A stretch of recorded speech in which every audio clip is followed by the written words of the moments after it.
On a battlefield, a young knight covered in blood smiles as he tries to catch his breath. Suddenly, multiple energy beams are fired at him and his men. Amidst the explosions, he thinks that if they can defeat this last force, they can win the war. As he thinks this, a powerful red energy beam pierces him. He slowly looks down, shocked. With wide eyes, he sees the huge hole burning in his chest. He falls to his knees instantly. He understands that the blow is fatal and gives himself up to death. Fallen on the ground, surrounded by the bodies of his companions, he realizes that his end has come.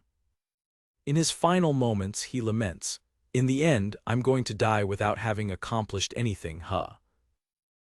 The narration explains that it all started when a threat called the Liquidator, humanity's archenemy, emerged and destroyed a continent. To combat him, a group of heroes was formed, including Brian Miller, the protective shield of the world, who survived a meteor without a scratch. Introduction: Brian Miller, the protective shield of the world.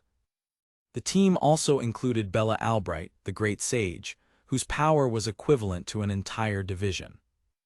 There was also Jacob Bloomfield, the divine archer, who shot down a high-level dragon with a single shot. And finally, Amy White, the sword saint, the strongest swordsman who ever lived. In addition to the heroes, there was the support unit, to which the protagonist belonged. In reality, they were just sacrificial pawns. The protagonist's name is Gray Lee. As he bleeds to death, Gray can only think that the heroes are on a completely different level. He watches them, amazed, as they continue to fight the Liquidator. Fallen, he wonders if the presence of his support unit made any difference. Meanwhile, Amy White unleashes a barrage of attacks against the Liquidator. Gray grits his teeth and cries in anger and frustration. He thinks in tears, "We too, trained hard and yet." Amy's attacks finally do some damage to the Liquidator. The Liquidator reacts surprised, "Oh ho." He looks at the wound and questions, "You hurt me." The Liquidator decides it's time to stop playing around. He creates and fires two devastating energy spheres at the heroes. The explosion massacres the Guardians in the blink of an eye. Seeing the scene, Gray's eyes widen in horror and disbelief. The Liquidator reveals that he was just playing until that moment. Gray cries, convinced that the war is lost. His thought echoes, "There is absolutely no chance we can win." Suddenly, he realizes that despite the fatal wound, he shouldn't be alive. Looking at his reflection in a pool of blood, he wonders, "Am I still alive?" Then he hears a mysterious voice stating that it has finally found him. The voice commands him, "Come forward, you who hold great power." Gray finds himself in a strange place and wonders, "Where am I? Is this the afterlife?" He sees a hooded figure sitting on a throne and asks, "Who are you?" The figure replies, "You have not perished. The physical wounds on your body have already been healed." Gray is shocked, as he clearly remembered the fatal wound in his chest. He asks the creature if it was the one who saved him. The figure denies it, explaining, "No, it wasn't me, but your own power." The creature admits that it cannot explain it better, as it is unable to analyze Gray's power. However, she assures him that his power is stronger than the Liquidator's, if he can control it properly. Gray asks with a glimmer of hope, "Are you saying we can win?" The figure replies that it doesn't know, but believes they must get rid of the Liquidator together. Immediately after saying this, the creature pierces Gray's chest with an attack. Then she tells Gray, "Now you can go." A magic circle with the appearance of a clock shines brightly on Gray's chest. The figure promises, "I will lend you my power." Gray wakes up back on the battlefield and gets up immediately. He picks up his sword and is shocked to see it covered in a strange dark energy. The voice explains that that energy is his power manifesting, and that the borrowed power is not visible. Excited about his new power, he decides to test it against the Liquidator. The Liquidator senses an approaching presence and turns around. Gray is already behind him, delivering a brutal blow with his sword. The Liquidator is incredulous. "It can't be," to think there was still someone strong left. The blow causes real damage, and Gray advances again, full of confidence. He thinks he might even be stronger than the Liquidator. However, the Liquidator reminds Gray why he should not be underestimated. The Liquidator warns, "Don't underestimate me." With a single quick blow, the Liquidator cuts Gray in two. Gray looks down and is horrified to see that his legs are no longer connected to his torso. The Liquidator praises him, "I will praise you for forcing me to use everything I have." Believing he has killed him, the Liquidator turns away, preparing to leave. However, the same dark energy from before flows and covers Gray's body, healing him in a fraction of a second. The energy makes his sword grow to a gigantic size, leaving the Liquidator confused. The Liquidator wonders, what? He quickly creates a shield to protect himself, questioning the nature of his opponent. The Liquidator asks, "Are you really human?" Gray attacks with a terrible blow, which the Liquidator manages to block with his shield. The shield begins to crack under the pressure of Gray's attack. The Liquidator reacts surprised by the immense power. The energy destroys the shield, and the resulting explosion throws the Liquidator away. Now frightened, the Liquidator repeats the question, "Are you really human?" Gray, also uncertain of his own nature, replies, "That's my question." Shocked that his attack wasn't enough, Gray realizes the Liquidator's strength is otherworldly. The two stare each other down. The Liquidator gasps for breath as Gray prepares for his next move. Gray glares at the Liquidator and vows, "I'm just going to crush you," repeatedly until you die. With a war cry, Gray launches another devastating attack. The blow hits the Liquidator, who bleeds and groans in pain, calling Gray a monster. The Liquidator decides to stop playing around, healing himself and activating his secret weapon, causing his body to glow and multiple wings to sprout from his back. The sky darkens and the Liquidator declares, "Your time is up." Gray stares in shock at the sudden darkness that has taken over everything. Gray attacks again, but his blow is blocked by an invisible barrier. The Liquidator explains that, within his twilight domain, all attacks are futile and nothing can hurt him. The Liquidator points to the sky and asks sarcastically, "They're beautiful, aren't they?" Gray looks up and sees a blinding light, realizing it's an attack. A massive energy beam descends from the sky, causing a cataclysmic explosion. The dust settles, revealing a gigantic crater where Gray stood. The Liquidator believes he has won, saying, "You won't be able to revive if you're completely pulverized into dust." Suddenly, a blue energy crackles in the air, and the Liquidator reacts in surprise. What? A magical barrier with the appearance of a clock materializes, and the Liquidator watches it, perplexed.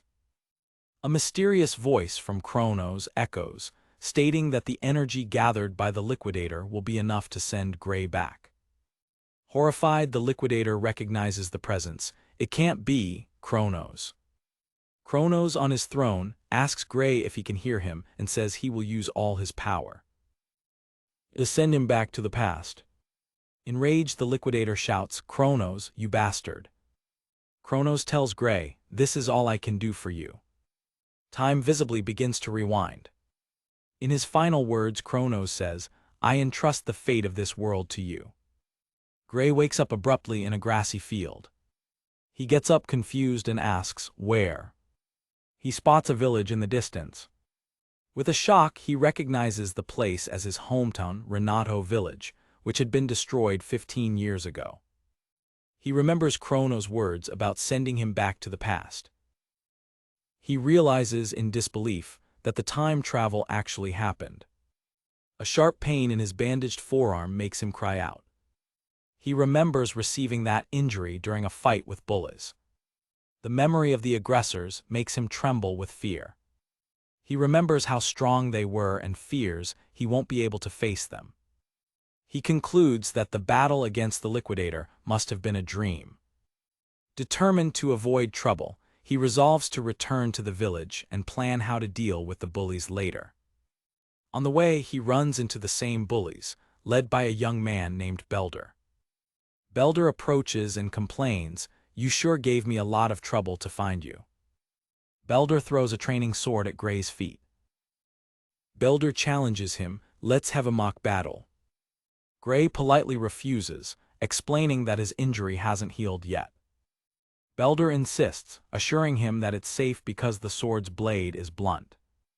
Gray argues that even blunt, the sword is still dangerous if used incorrectly. Belder loses patience and yells at Gray to shut up. He says Gray can fight without a weapon if he prefers. Belder advances to attack and Gray realizes, shocked, that he will attack him even unarmed. Gray remembers a military doctor saying that his difficulty with the sword was due to a childhood injury. He cries, thinking that this moment was the beginning of his life as a failure. Out of pure reflex, Gray dodges Belder's attack. As Belder attacks again, furious that he missed, Gray easily dodges and wonders if Belder's blows have always been this slow. After dodging another blow, Gray begins to understand. He realizes the truth, "I'm the one who got faster." The other bullies watch, amazed, commenting that he moves like a completely different person. After avoiding all the attacks, Gray decides to pick up the sword. He knows he no longer has his old body, but he still possesses the memories of his battles. Seizing the opportunity, Belder attacks from behind, shouting, "Take this." Gray casually deflects with his own sword. With a single counterattack, he knocks down Belder, surprised at how easy it was. Remembering all the torment he suffered, Gray decides that Belder doesn't deserve his pity. With a swift movement, Gray disarms Belder. He realizes that Belder, worse than an amateur, has no training to receive a blow. Gray remembers Belder's words about the safety of the blunt sword. With a menacing smile, he thinks, it's totally safe to hit someone with it. Gray, who only intended to use the dull part of the sword, is shocked to see that the blunt blade cut Belder. Belder stares in disbelief at the bleeding cut on his shoulder. Gray is also stunned by the unexpected result. Belder falls to his knees, screaming in pain from the cut. After a brief panic, Gray decides to continue the attack, but using only the flat of the blade. He hits Belder squarely in the face with the side of the sword. Gray stares at him with a cold, determined look. With a swift movement, he strikes Belder again. The impact throws Belder backward, who screams in pain. Fallen on the ground, Belder covers his mouth, terrified. Crying, Belder stares at Gray with pure fear. Gray smiles menacingly and reminds Belder, "It was you, wasn't it?" blaming him for saying the sword was safe. Belder stares at the bloodied sword, terrified. Bleeding, Belder shouts to his gang, "Take him down." His friends hesitate, one comments, "But that guy suddenly got so strong," while another suggests, "Let's go together." The three aggressors advance against Gray at the same time. Gray awaits them with a calm and impassive expression. He easily defends himself from the gang's combined attack. Gray thinks to himself, "I was going to let it pass, but..." Moments later, Belder and his entire gang are on their knees, defeated and with swollen faces. Gray stands before them and asks, "You're the guys from the Syria fencing dojo, aren't you?" Belder confirms, but justifies that they stopped going because they felt strong enough. Gray listens to the pathetic excuse with a thoughtful look. Gray then asks them to introduce him to the dojo, mentioning that he heard the entrance is only by referral. Ashamed to admit defeat to their master, Belder refuses and tells Gray to find someone else. Gray threatens him, suggesting they resume the mock battle. Belder is horrified at the idea of getting beaten up more. He immediately gives in, shouting, "I'll introduce you, the dojo is this way," and runs off. As they walk through the village, Belder asks Gray why he wants to go to the dojo. Gray explains that his goal is to get a recommendation for the academy. One of the henchmen comments that Gray already seems strong enough and wouldn't need the academy. Gray's face turns serious as he remembers his true enemy. He has a flashback of the Liquidator's overwhelming power. He remembers that even using his dark power, he couldn't even scratch the Liquidator when he fought seriously. Gray wonders how strong he will need to become to defeat that monster. He turns his attention to Belder and the others.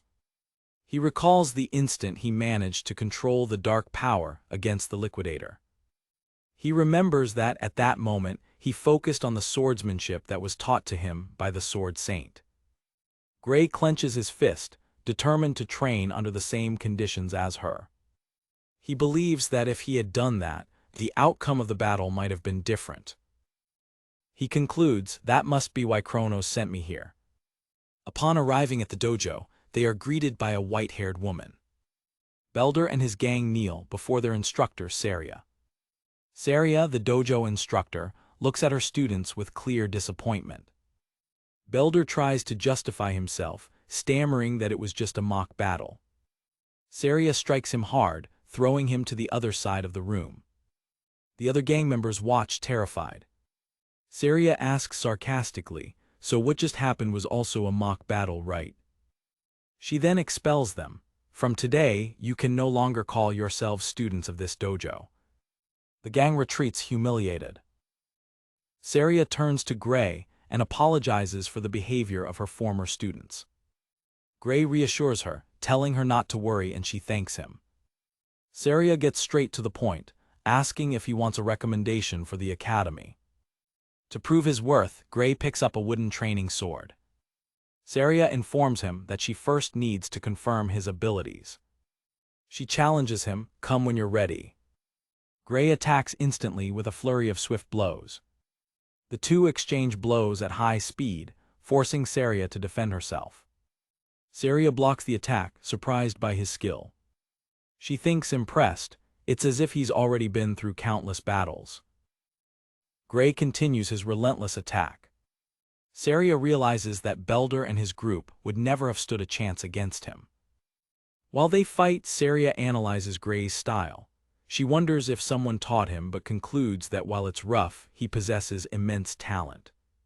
She considers him a diamond in the rough.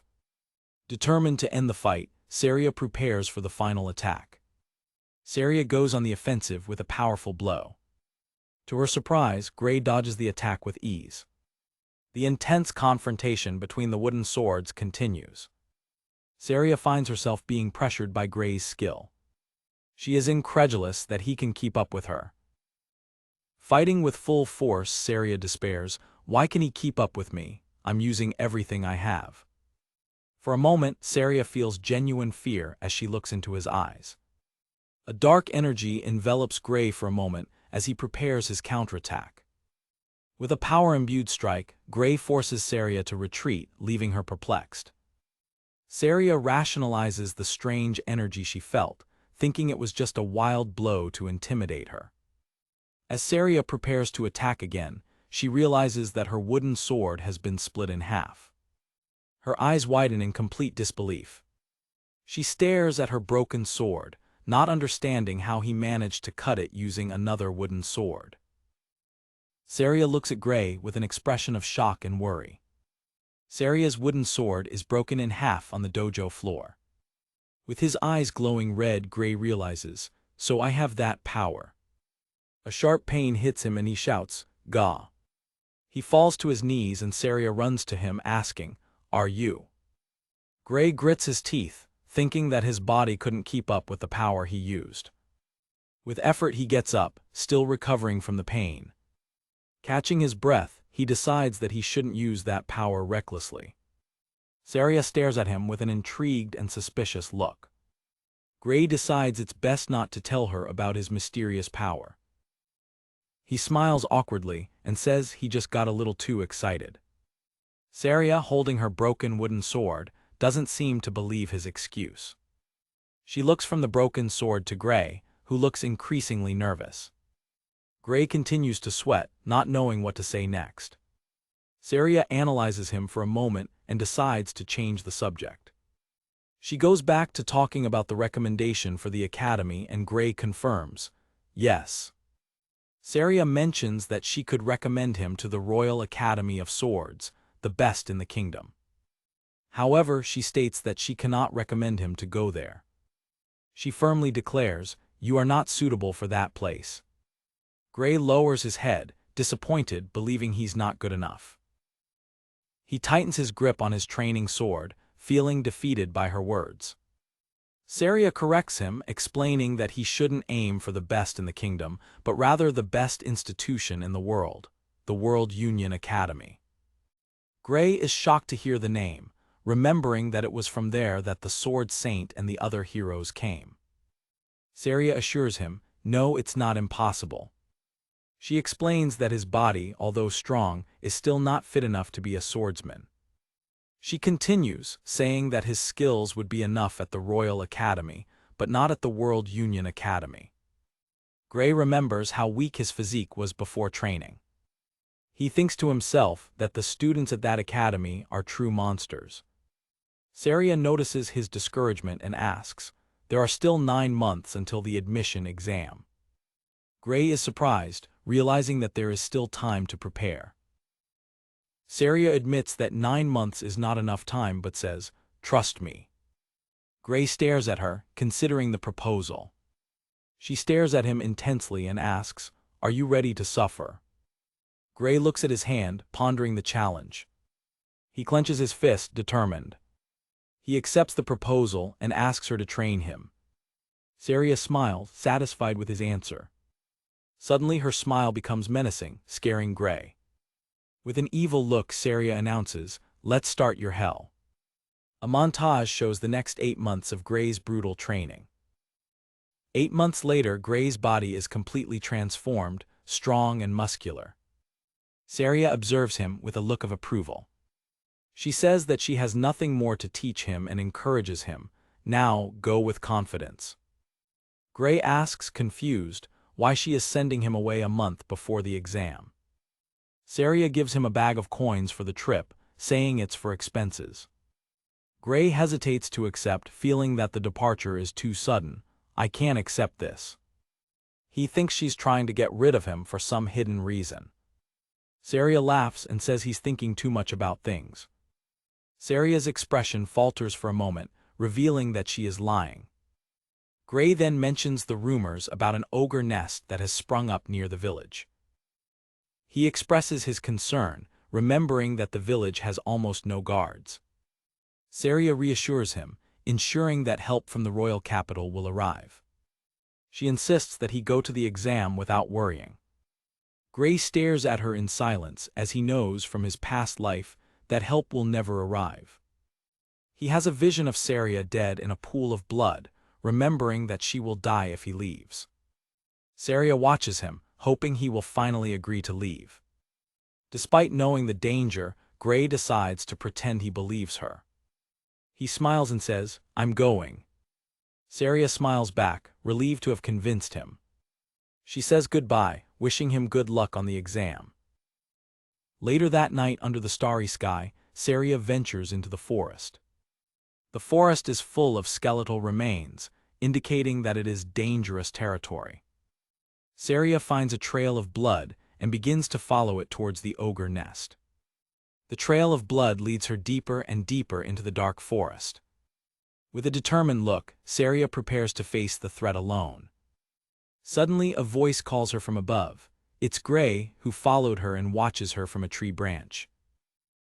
Gray, hidden, watches Syria with a confident smile. From the top of a tree, Gray confronts Syria, "Shouldn't you be on your way?" He jumps from the tree and lands in front of her. Gray stares at Syria, questioning why she is there. Syria looks away, trying to make up an excuse for her presence in the forest. Syria admits that the number of monsters will be a challenge, but plans to deal with them alone. With a determined look, Gray prepares for the upcoming battle. Syria finds herself surrounded by a horde of ogres. Gray analyzes the situation seriously. Syria notices Gray's strange seriousness and stares at him, confused. Gray remembers the terrible future he witnessed. "I saw that future with my own eyes." He begs Syria, "Please take me with you." Syria refuses, believing that her own strength will be enough. Gray insists, determined not to let her go alone.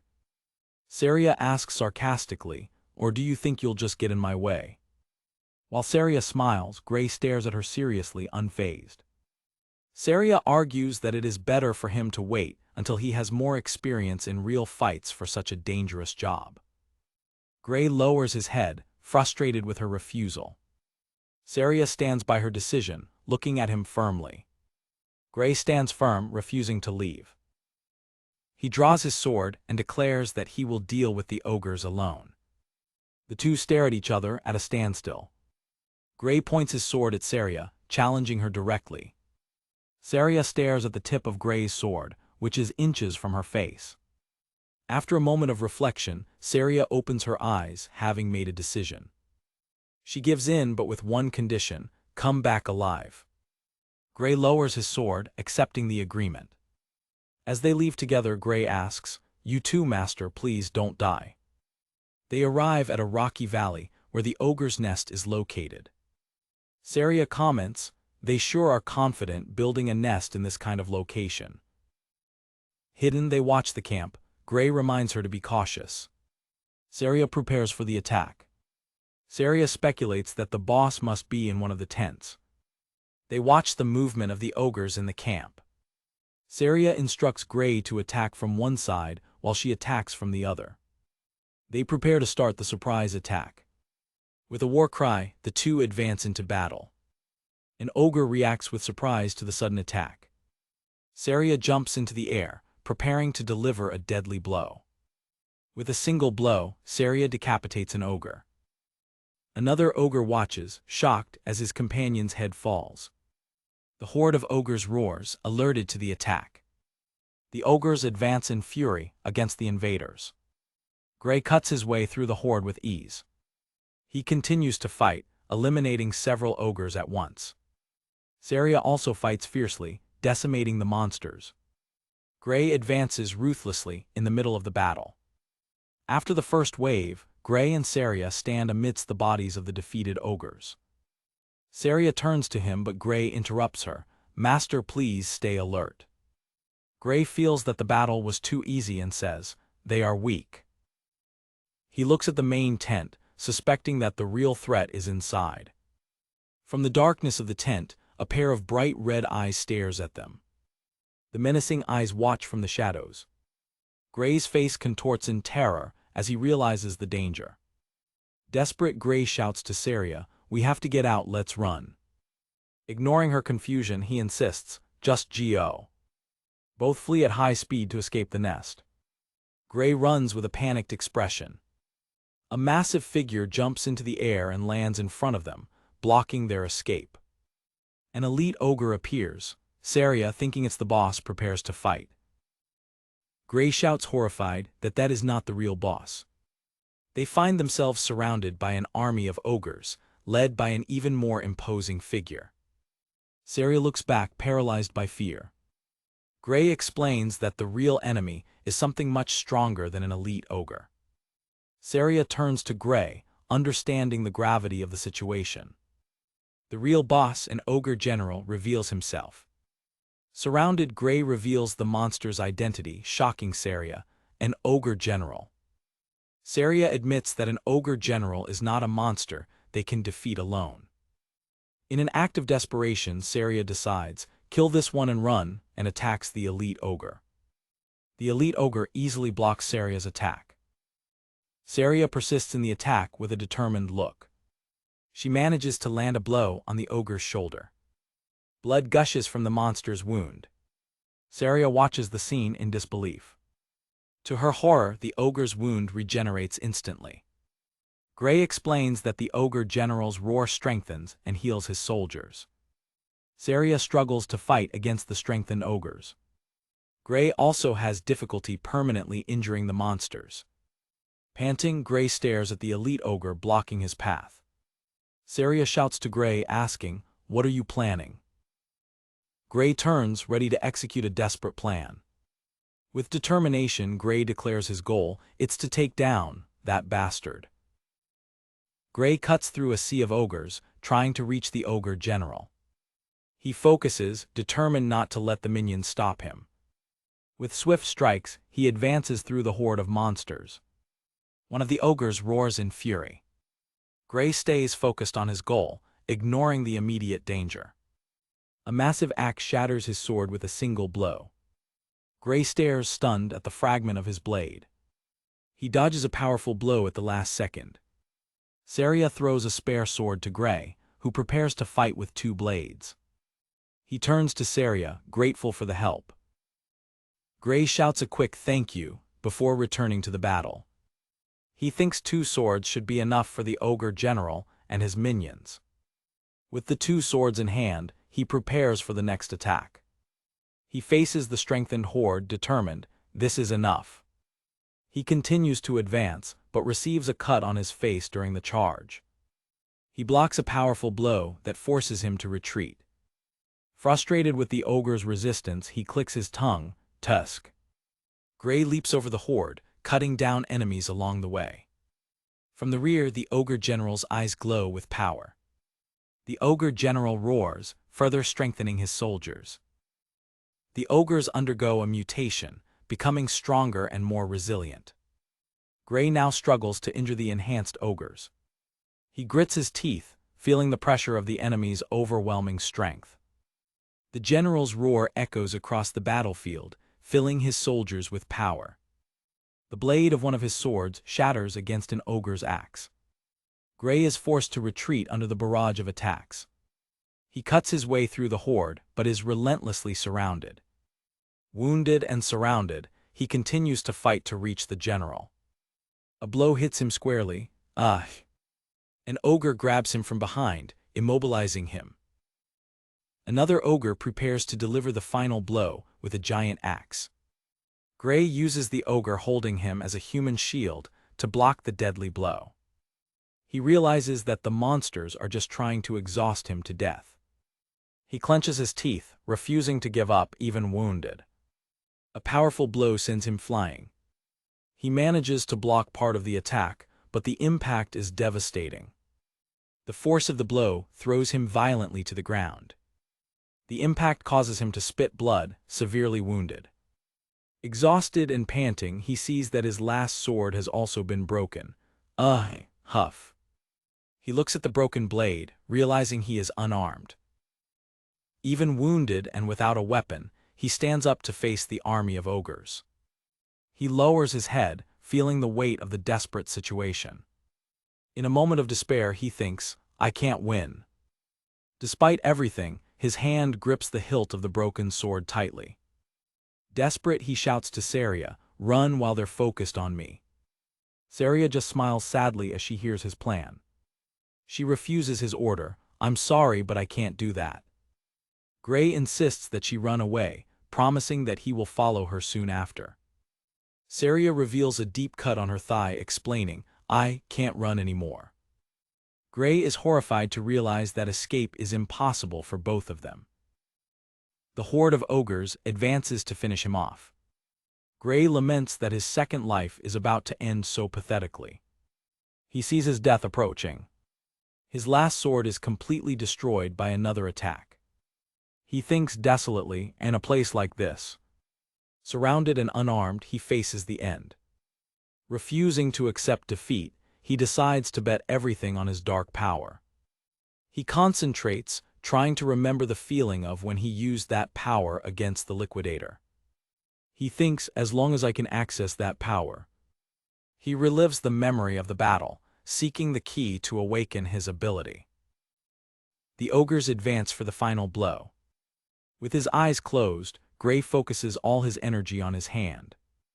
He concentrates intensely, ignoring the chaos around him. The broken blade begins to glow with an ominous light. A dark energy explodes from the sword, disintegrating the ogres that were attacking him. The dark power completely envelops Gray's arm. Syria watches the scene, shocked and worried. Half of Gray's face is consumed by dark energy. He smiles at Syria to reassure her, it's okay. With his new power, Gray massacres the horde of ogres effortlessly. The Ogre General feels his power weaken as Gray defeats his soldiers. Syria realizes that the general's power is decreasing because of Gray. She notices that the elite ogre in front of her has also become weaker. Syria now blocks the elite ogre's attacks with ease. With newfound confidence, she prepares for the counterattack. She analyzes the weakened opponent, ready to end the fight. With a series of precise blows, Syria defeats the elite ogre. She stares at him with contempt and declares, "You are nothing." Exhausted, Gray says to Syria, "Somehow we managed." He offers her the hilt of the broken sword that she lent him.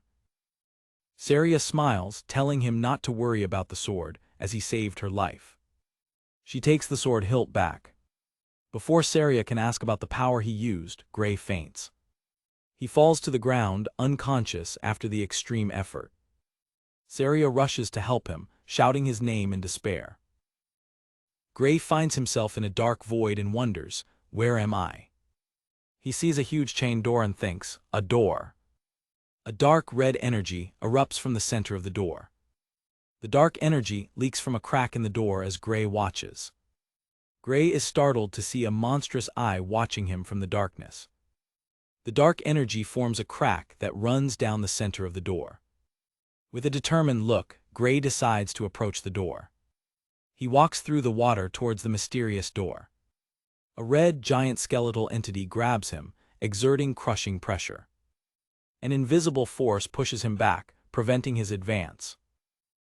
The pressure suffocates him, and he struggles to breathe. He strains against the overwhelming force, sweating with tension. In a panic, he thinks, "I'm going to die." A mysterious voice echoes, "Wise decision." Gray's eyes snap open. Gray wakes up gasping in a bed. Syria rushes to him, relieved. "Gray, you're awake." She explains, "You've been unconscious for 5 days." Still recovering, Gray brings his hand to his bandaged head.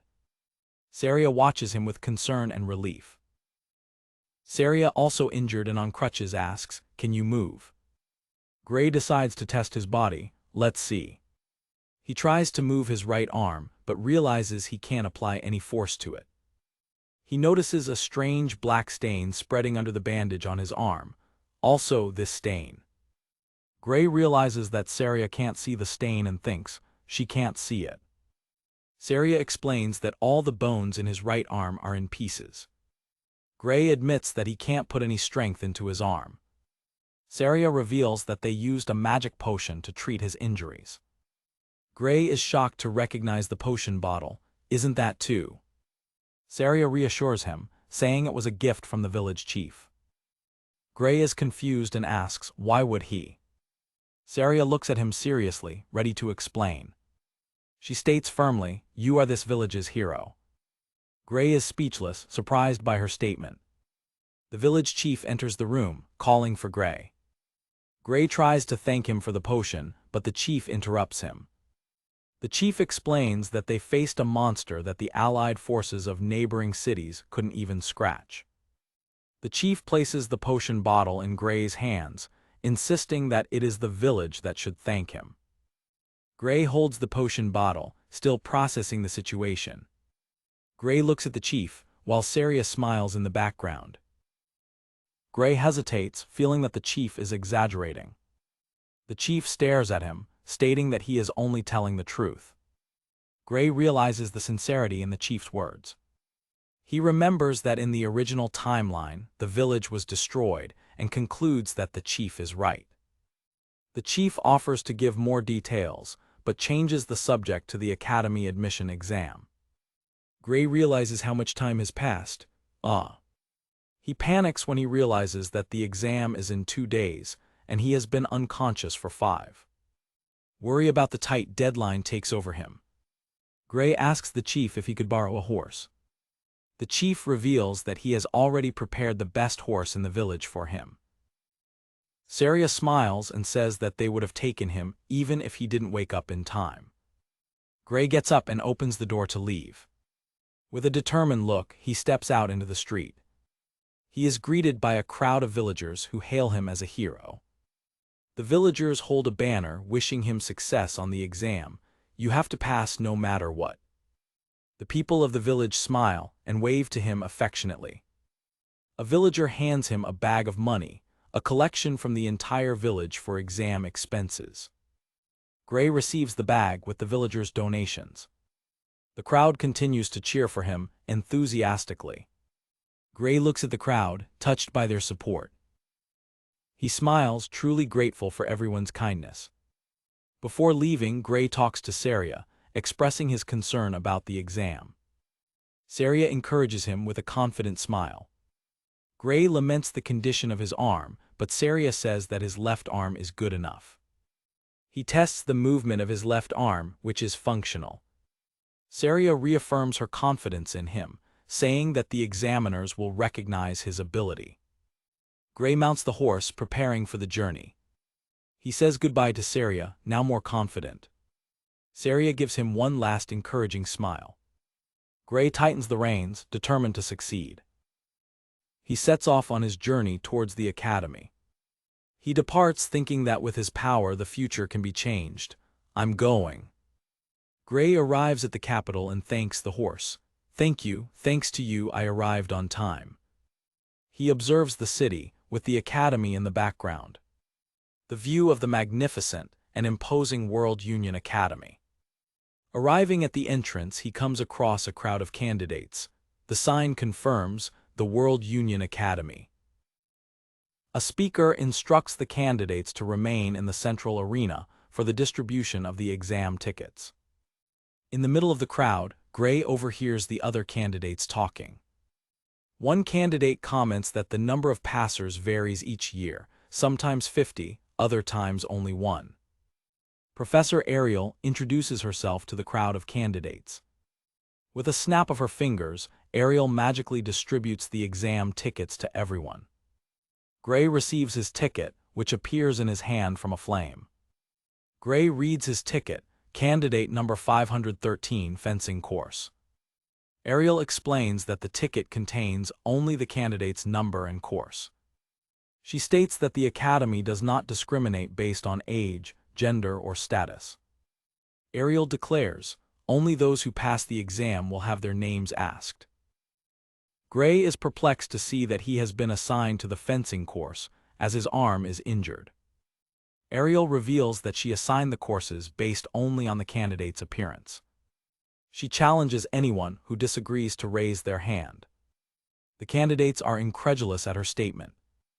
They speculate that she must have used magic or investigated them beforehand.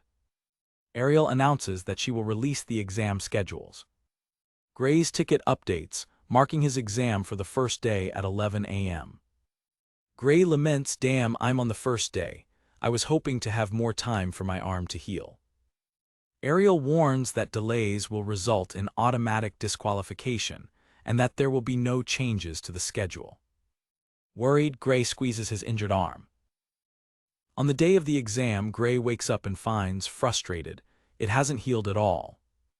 Gray arrives at the entrance of the arena for his exam. He takes a deep breath to calm himself before entering. He remembers that his left arm is still functional. While waiting, Gray decides to observe the examiner to find an opening. A candidate attacks the examiner with full force. The candidate's attack misses, hitting only the ground. The examiner effortlessly dodges and stares at the candidate. The candidate attacks again, but the examiner easily blocks it. The examiner counterattacks with a sweep. The candidate is defeated, disarmed, and with a broken arm. The examiner ends the test and dismisses the defeated candidate. Gray smiles, accepting that his chances are minimal. The examiner calls out, "Candidate number 513. Gray enters the arena for his test. The examiner stares at Gray and says, "You may begin." Gray has difficulty holding the sword firmly with his injured arm. He attacks, remembering Syria's teaching, a sword doesn't move only with the arms. He recalls the complete lesson. You channel the power generated by your entire body through your arms. Gray focuses and applies the technique he learned. The examiner deflects Gray's first attack. Gray readjusts, focusing despite the difficulty imposed by his injured arm. The examiner seems surprised by Gray's technique. Gray notices that the examiner's movements seem slower than Syria's. He analyzes the instructor's technique, comparing it to his master's. He feels the strength in the examiner's blows, but continues to see his movements in slow motion. He thinks, but his speed and technique don't even come close to Master's. The examiner begins to feel the pressure of the fight. With renewed confidence, Gray believes he can win using Syria's technique. Gray unleashes a sequence of blows, pushing the examiner back. The examiner complains "Cug" as he defends. Gray thinks he's not as strong as I thought. The memory of Syria's encouragement increases his determination. The examiner increases the intensity of his attacks, but Gray manages to block them. Gray notices an opportunity and plans to lure the examiner into a mistake. Gray pressures the examiner with a series of attacks, forcing him to retreat. "Cug." He remains focused, determined to find an opening. The examiner manages to block Gray's blow, but feels the pressure. The two exchange a series of quick and intense blows. Gray deftly dodges the examiner's counterattack. He challenges his opponent, "Now, come." The examiner advances, surprised by Gray's audacity. Gray smiles, realizing that his trap worked. By attacking with full force, the examiner loses his balance. The blow misses, embedding the sword in the arena floor. Gray seizes the opportunity and moves behind the examiner. The examiner thinks in panic, "No matter the difference in power, if I can get behind him then." Gray prepares the blow that will decide the fight. He advances to deliver the final attack. His sword stops inches from the examiner's back as time runs out. Gasping, Gray realizes that the fight is over. An official announces the result, a draw due to the time limit. Gray is stunned by the result of the exam. He thinks disappointed, "I didn't make it." He lowers his head, accepting defeat. Gray silently withdraws from the arena. Before leaving, he turns to the academy and thanks them, "Thank you." A week later, the evaluation committee meets to deliberate on the candidates. The chairman starts the meeting, asking for the instructors' opinions. One of the examiners expresses the difficulty in selecting the best among so many talents. Another professor questions the efficiency of the current evaluation method.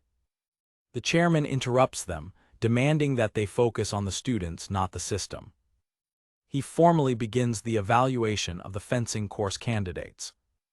An instructor analyzes the recordings, highlighting the candidates who, despite not winning, showed great potential. The professors agree on the list of promising candidates. When the decision seems finalized, the chairman is interrupted. Professor Ariel intervenes, questioning the evaluation of candidate number 513. An instructor dismisses Gray, stating that although technical, he lacks brute force. Another instructor reviews the fight, agreeing that Gray was at a disadvantage the whole time. The recording clearly shows that Gray was about to defeat the examiner. Despite this, the consensus is that his strategy does not compensate for his lack of power. The chairman accepts the committee's decision to fail candidate 513. Ariel reacts with a disdainful smile.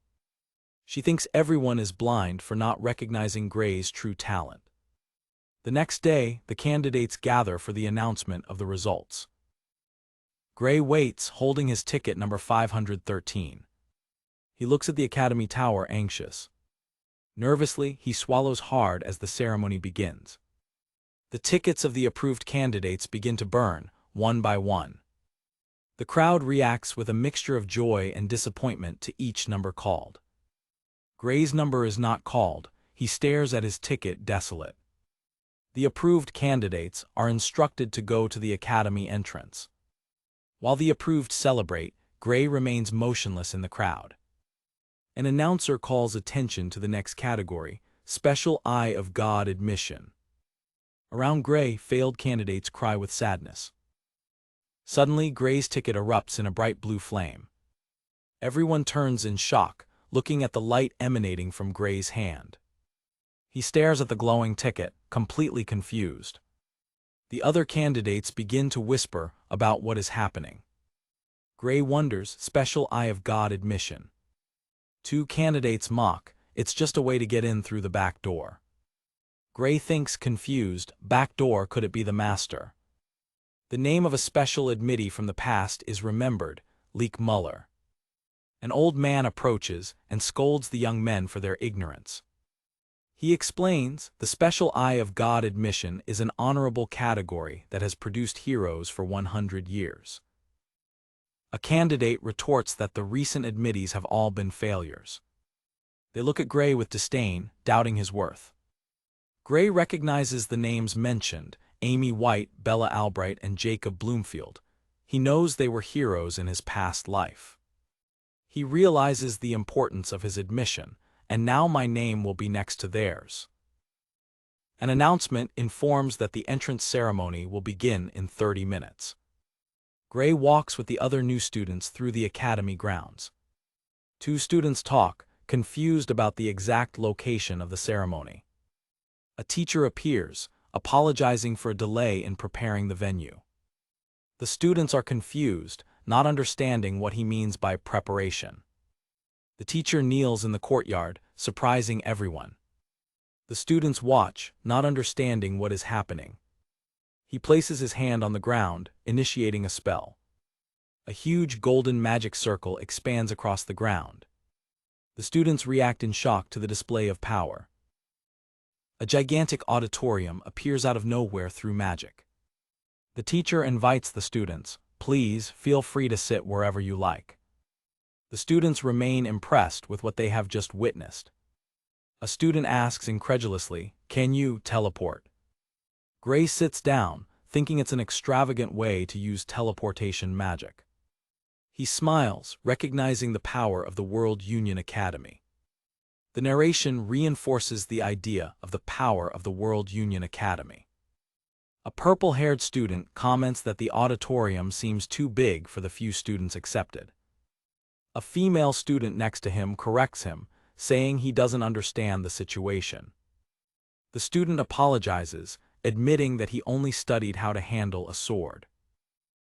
The female student explains that the academy brings together students from all over the world and points to the sky. The purple-haired student looks up, confused. A fleet of airships and dragons arrives, bringing more students and shocking those on the ground.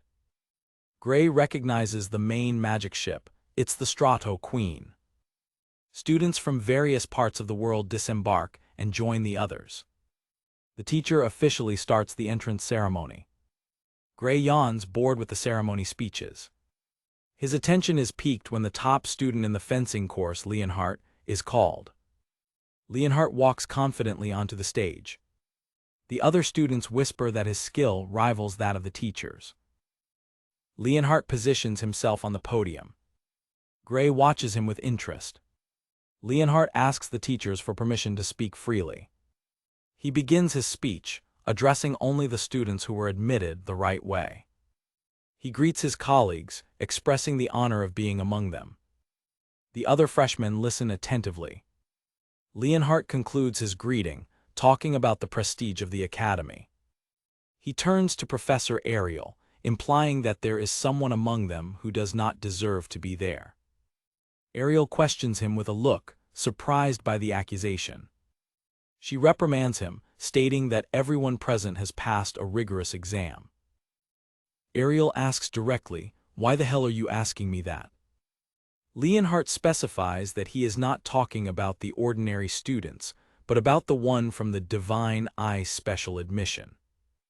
Ariel smiles, seeming amused by his audacity. Leonhardt demands that the specially admitted student reveal himself, return the uniform, and leave the academy. The students in the audience are shocked by Leonhardt's audacity. Gray gets nervous when he realizes that he is the target of the speech. He thinks relieved that Leonhardt doesn't know his face, remembering almost being noticed before. Ariel comments with a smile, "It seems this year's students are quite lively." Leonhardt interrupts her, stating that he is serious. Ariel suddenly appears behind Leonhardt and challenges him, "Do you think you are stronger than that boy?" Leonhardt is startled by her sudden appearance. He grits his teeth, annoyed and surprised by the direct question. Ariel smiles and says, "I like that attitude." She proposes a bet to resolve the issue. The bet is established. Gray's admission is at stake. Gray panics as he questions the bet that Professor Ariel is about to make. Ariel informs Leonhardt that she wouldn't make them fight because it would be boring. She states that Leonhardt is no match for Gray and would probably die in the confrontation.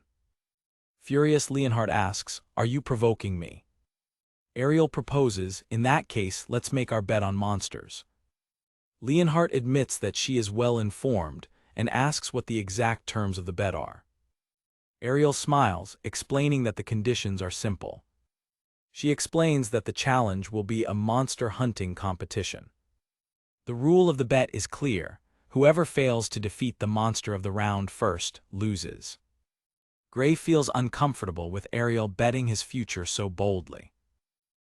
Ariel extends her hand to seal the deal and asks, "How about it?" Leonhardt refuses to be caught in a trap and demands to know what the target monsters will be. Ariel agrees with his caution. She reveals that the first target will be an ogre general and asks sarcastically, "Or is it too easy for you?"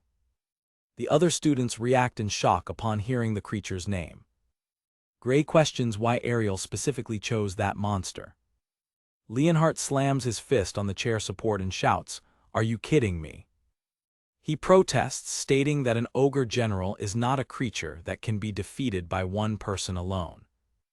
Ariel explains that they will have until the end of the year to defeat the monster.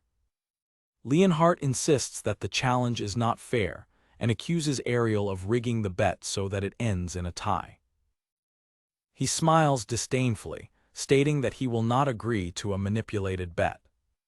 Ariel turns the tables. In other words, if it's a tie, you win. She states that if her student loses, she will be fired and he will be expelled. Leonhardt is shocked by Ariel's risky proposal. Leonhardt calls her crazy, saying that the outcome of the bet already seems decided. Ariel conjures a magic contract to formalize the bet. She presents the magic contract to Leonhardt.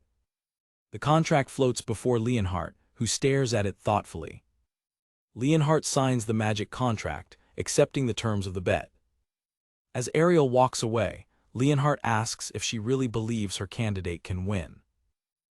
The other teachers comment, shocked, that Ariel may be using the bet as an excuse to retire.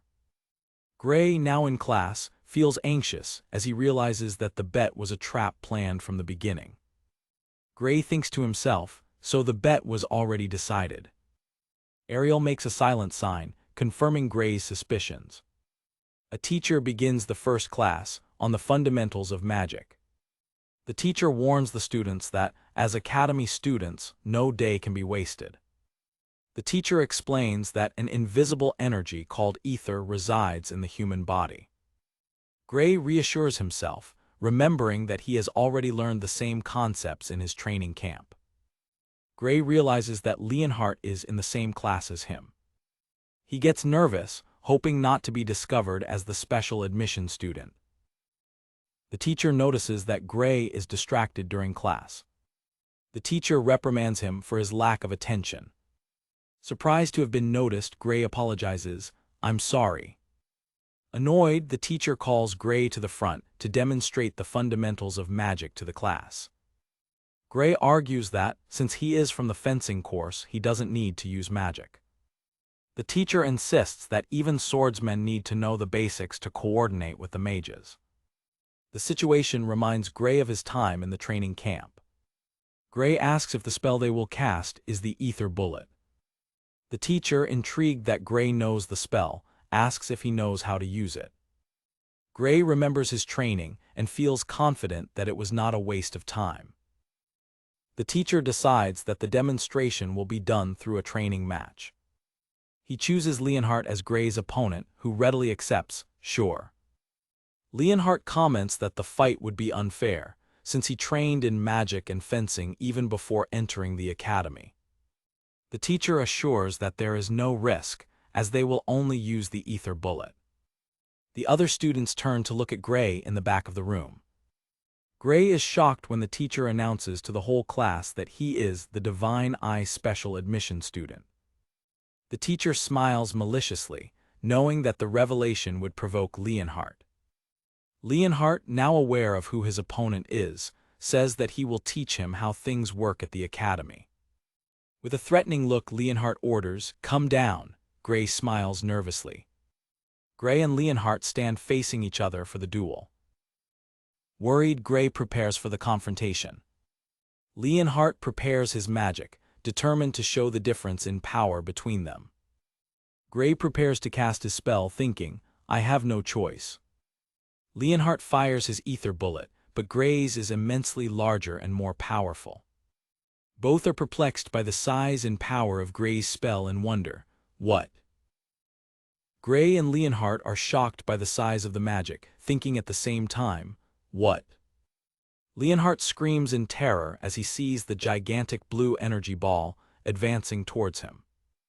The professor quickly intervenes, conjuring a golden magic barrier to block Gray's attack. The professor struggles to maintain the barrier against the force of the spell. Gray's magic collides with the barrier, which begins to crack under the pressure. The professor's barrier shatters, resulting in a huge explosion that engulfs the room. The other students are thrown back by the shockwave of the explosion. Leonhardt is violently thrown by the force of the impact. Amidst the smoke, the professor rushes to check on Leonhardt, asking, "Are you okay?" Leonhardt, trembling on the floor, replies that he is okay. The professor, relieved, is shocked by the level of power he has just witnessed. The classroom is covered in smoke and debris after the explosion. The professor observes the destroyed floor, perplexed by the destruction caused by a single spell. He turns to Gray and questions him about what he has just done. Gray looks at his own hand, as surprised as everyone else with the result.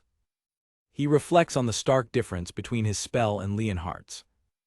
Gray thinks that the version of ether bullet he learned in the subjugation squad must be different. He asks the professor if he used the wrong spell, but the professor denies, "No, that spell." The professor confirms that it was an ether bullet, but of a much higher quality. He explains that it was not normal ether, but rather supercompressed ether, a term that shocks the other students. The professor adds that it is a power that even the academy professors have difficulty producing. The students whisper, questioning whether the Divine Eye admission was created to find talents like that. Gray is confused, remembering that he was considered one of the least apt for magic in his former training. A memory shows him fallen and exhausted during training in the subjugation field. He thinks that what he did was basic, and wonders if the professor is mocking him. The professor begins to laugh in a restrained manner. Gray watches him, not understanding the reaction. The professor bursts into a loud and maniacal laugh. The professor's uncontrolled laughter scares Gray. The professor grabs Gray and invites him to transfer to the magic course. Gray politely refuses, explaining that he was told he was not good with magic. The professor retorts, calling him an incomparable prodigy, even by the academy's standards.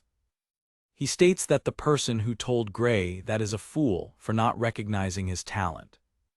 The other students are shocked to see the strict Professor Carlos praising someone with such fervor. The professor insists, "I would say it's a crime against magic for you not to study it." Gray smiles, finding the professor's intensity amusing. He recalls an important lesson from his past training. The lesson explained that, in the past, people did not know the existence of odd or life force. A blackboard illustrated how magic was conjured inefficiently in the past. An instructor from his past explained the concept to her class. Gray, as a member of the subjugation squad, paid attention to the class. The instructor continues her explanation about the history of magic. Back in the present, Gray asks directly, "Professor, do you know about odd?" The professor is visibly confused by the question. He thinks aloud, repeating the unknown word, "odd." Gray realizes that the concept of odd does not yet exist in this era. He concludes that what he learned in his training was, in fact, knowledge of the future. The professor, ignoring the question, insists again that Gray transfer to the magic course. Gray refuses for the third time, reaffirming his love for swords. The professor sighs defeated, what a pity. He tells Gray to look for him anytime if he changes his mind. Gray thanks the professor for the offer.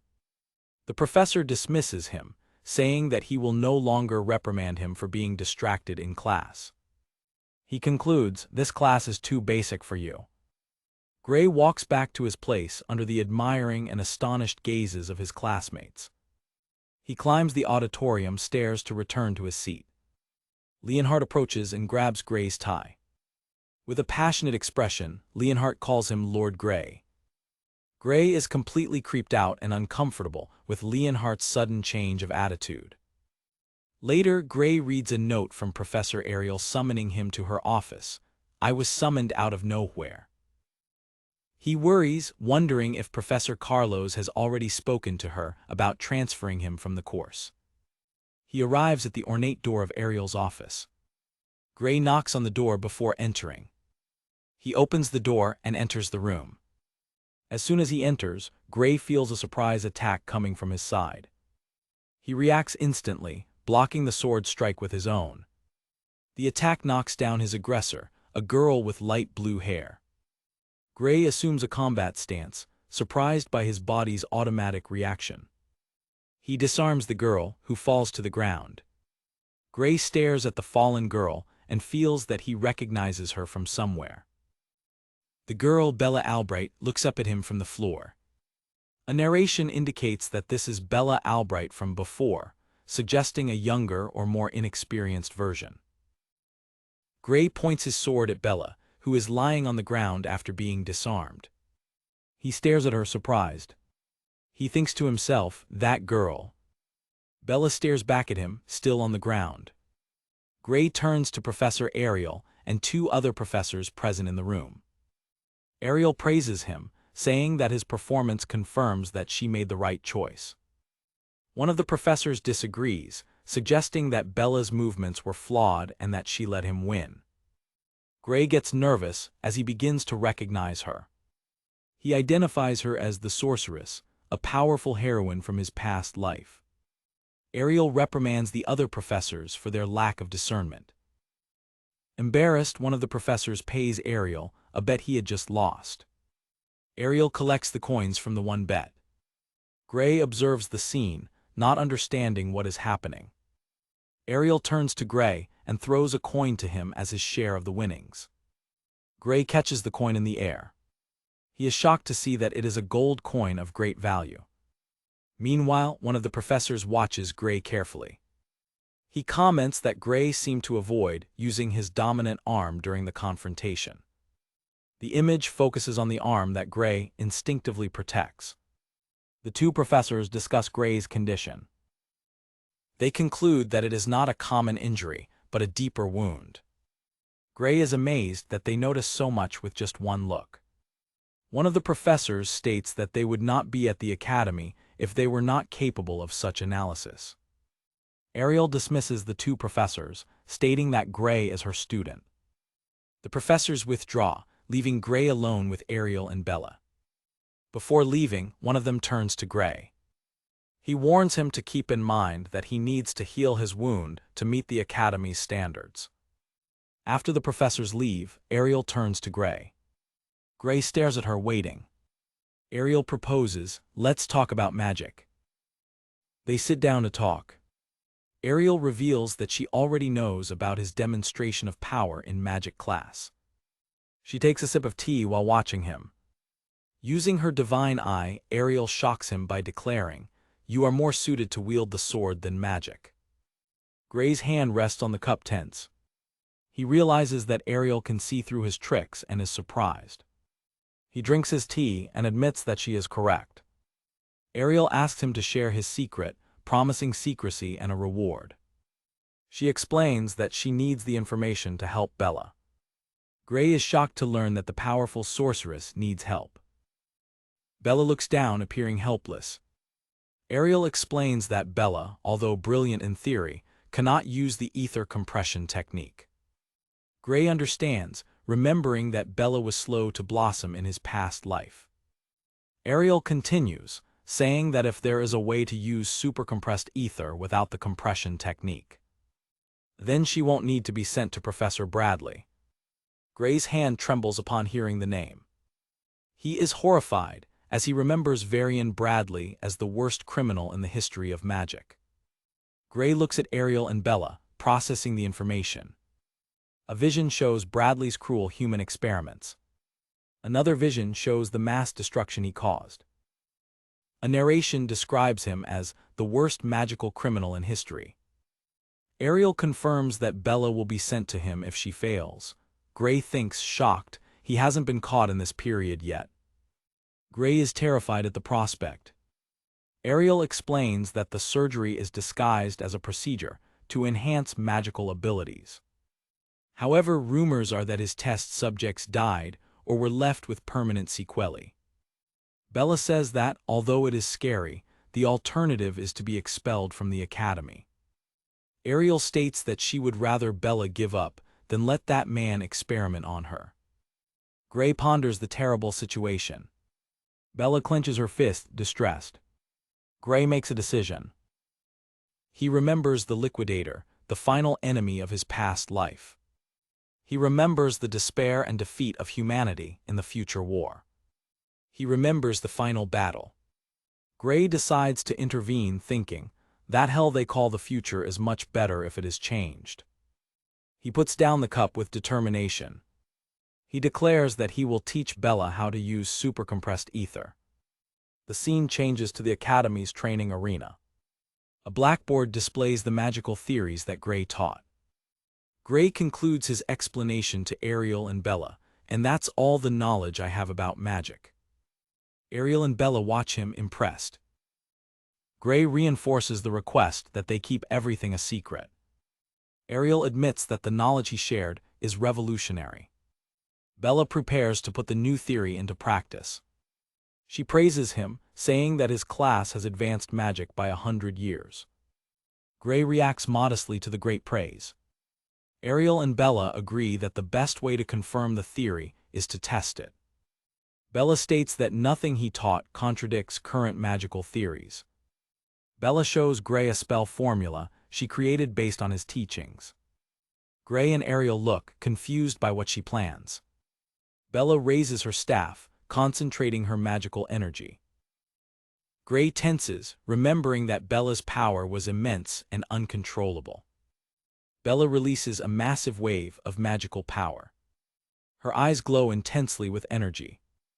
Gray shouts for her to wait, fearing the consequences of the explosion. A gigantic explosion of fire erupts in the arena. Gray shouts for Bella to wait, fearing the explosion she's about to cause. A gigantic explosion of fire erupts in the training arena.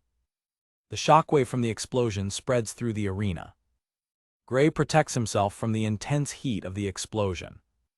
He watches, shocked, as the flames are suddenly pulled back into Bella's staff. Bella strains and manages to control the power, saying, "I tried to control." She uses the controlled flames to summon an immense fire dragon. For the first time, Bella enjoys using her magic, exclaiming, "It's so fun." However, her power quickly runs out. Bella faints on the ground after running out of ether. Gray rushes to help her, but Ariel reassures him, "Relax, let her rest." Bella sleeps deeply, exhausted from using magic. Gray smiles, proud of Bella's display of power and control. Ariel admires the fire dragon, impressed that Bella created such a spell in such a short time. Even while sleeping, Bella murmurs that she can now create supercompressed ether easily. Ariel smiles, relieved that Bella no longer needs Bradley's surgery. She comments that she is especially happy that Bella did not lose control of her magic. Gray, intrigued, asks Ariel what she meant by that. Ariel explains that Bradley's surgery, while increasing power, destroys the patient's magical control.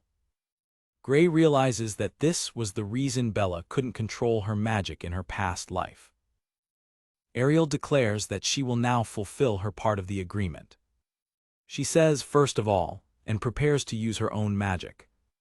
She offers help to heal Gray's injured arm. Ariel uses a special magic, which manifests as butterflies of light, to heal the nerves in Gray's arm. The healing magic completely envelops Gray's hand and arm. The magical butterflies float around them as the healing takes place. Ariel asks, "How is it?" Gray tests his hand, moving his fingers in surprise. He is shocked to be able to move his hand again. Amazed, he confirms that he can control the movements. Gray thanks her and Ariel laughs, telling him not to compare her magic to simple potions. She suggests try swinging a sword and find out. Gray positions himself in the arena, ready to test his arm. He unsheathes the sword with his newly healed arm. He holds the sword firmly with his right hand, which was previously immobile. Gray performs a series of quick strikes to test his agility. He stops, noticing that something is still not right.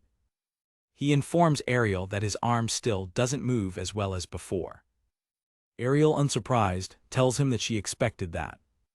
She explains that her magic repaired the nerves, but cannot heal the wounds of his soul. Gray stares at her, confused by the mention of his soul. Ariel covers one eye, preparing to use her special ability. She states, "I can see with this eye of mine." Her divine eye shines brightly. She reveals that his soul is healing slowly, and will recover if he doesn't overexert himself. Gray asks if this means he should stop training with the sword. Ariel says it's not necessary, but is more curious about what kind of swordsmanship could wound the soul. She laughs, realizing that she has left him speechless. Gray laughs nervously, hoping she won't ask any more questions. Ariel mentions that the only person she knows whose swordsmanship affects the soul is Amy White. Gray is shocked, thinking, why is she mentioning the Sword Saint? Ariel observes Gray's reaction, realizing that he doesn't know Amy. She reflects, admitting that her guess may be wrong. She concludes that Gray's master must be even more skilled than Amy. Gray decides he needs to change the subject so as not to reveal his secrets. He asks if it's really possible for a sword to damage someone's soul. Ariel replies that ordinary swordsmanship cannot do that. She reveals that she knows he defeated an ogre general with a single blow, something impossible for an ordinary swordsman. She admits that she found out about his past and that, thanks to that, she won a bet. She describes the scene of the battle, where the remains of the ogres were left behind. Ariel asks directly, "Did you use the mysterious power inside you?" Gray tenses up at her question. Using her divine eye, she states that she can see the power leaking through a chain door inside him. An image of the chain door in his mind confirms Ariel's vision. Gray gets chills, realizing that she can really see his secret. Ariel reveals that she has seen a similar power before, but not exactly the same. Gray is surprised to learn that there are others with powers similar to his. Ariel confirms, but adds that she is not sure if they are human. Gray's eyes widen in horror at the revelation. Ariel mentions the name of the threat she knows, the Liquidator. Gray is in shock upon hearing the name of his future enemy. He wonders, terrified, why the Liquidator is being mentioned in this period. In her sleep, Bella murmurs, "So you've already heard. Honestly, I didn't think it was a big deal." After Gray's explanation, he is embarrassed to hear that his knowledge seems to be from the future. Ariel watches him, analyzing the depth of what she has just learned. Gray tries to deflect the subject, uncomfortable with the praise. Gray remembers the Liquidator and reaffirms to himself, if that's impossible, then it must be destroyed no matter the cost. Ariel smiles, intrigued by Gray's knowledge and determination. Gray tries to explain the gravity of the situation to Ariel. Ariel is confused by a point in Gray's explanation. Ariel makes a shocking revelation. The Liquidator is the being he is trying to summon. Gray is horrified by the news and thinks, the Liquidator was created by a man. He processes the information that the greatest threat of the future was, in fact, a human creation. Gray remembers the fleet of aircraft in his past life, realizing that they knew where to go. He understands that the Academy was involved in the invocation of the Liquidator from the beginning. Realizing the truth, Gray becomes agitated and determined to act. The image of the Academy now seems sinister to Gray. Gray insists that they need to stop Varian, and Ariel agrees with him. Ariel explains her limitation. I don't have the authority to end him or his experiment. Gray is frustrated with the bureaucracy that prevents action. Ariel adds that she also does not have the authority to reveal the identity of her superiors. Gray ponders the situation, looking for a loophole to act. Suddenly, Gray has an idea. He remembers Varian's experiments and claims to know where they are being carried out. Gray proposes a plan to Ariel. I know where he is conducting his illegal experiment, if we catch him in the act. When Ariel hesitates, Gray asks, why? Ariel questions him, do you mean you have proof of his crimes right now? Gray is silent as his only proof is knowledge of the future. He clenches his fist, frustrated that he cannot prove what he knows. Ariel changes the subject, suggesting that he focus on controlling his own power. Gray is surprised by her suggestion. Ariel offers help. There is a professor at the Academy who is very good at dealing with. Gray, shocked, asks, you can do that? Ariel stares at him with a knowing smile. Gray tenses as he realizes she is talking about Heathcote Longfellow, the master of the Sword Saint. Ariel offers to arrange private training for him. Gray accepts the offer with enthusiasm. He thinks to himself, surprised, I didn't expect to find a clue so quickly. The scene changes to training with Professor Heathcote Longfellow. Gray is exhausted, but amazed to have private lessons with Heathcote himself. Heathcote leads Gray on an exhausting run through the forest. Heathcote scolds him, if you have room for stray thoughts then speed up, run to the absolute limit of your body.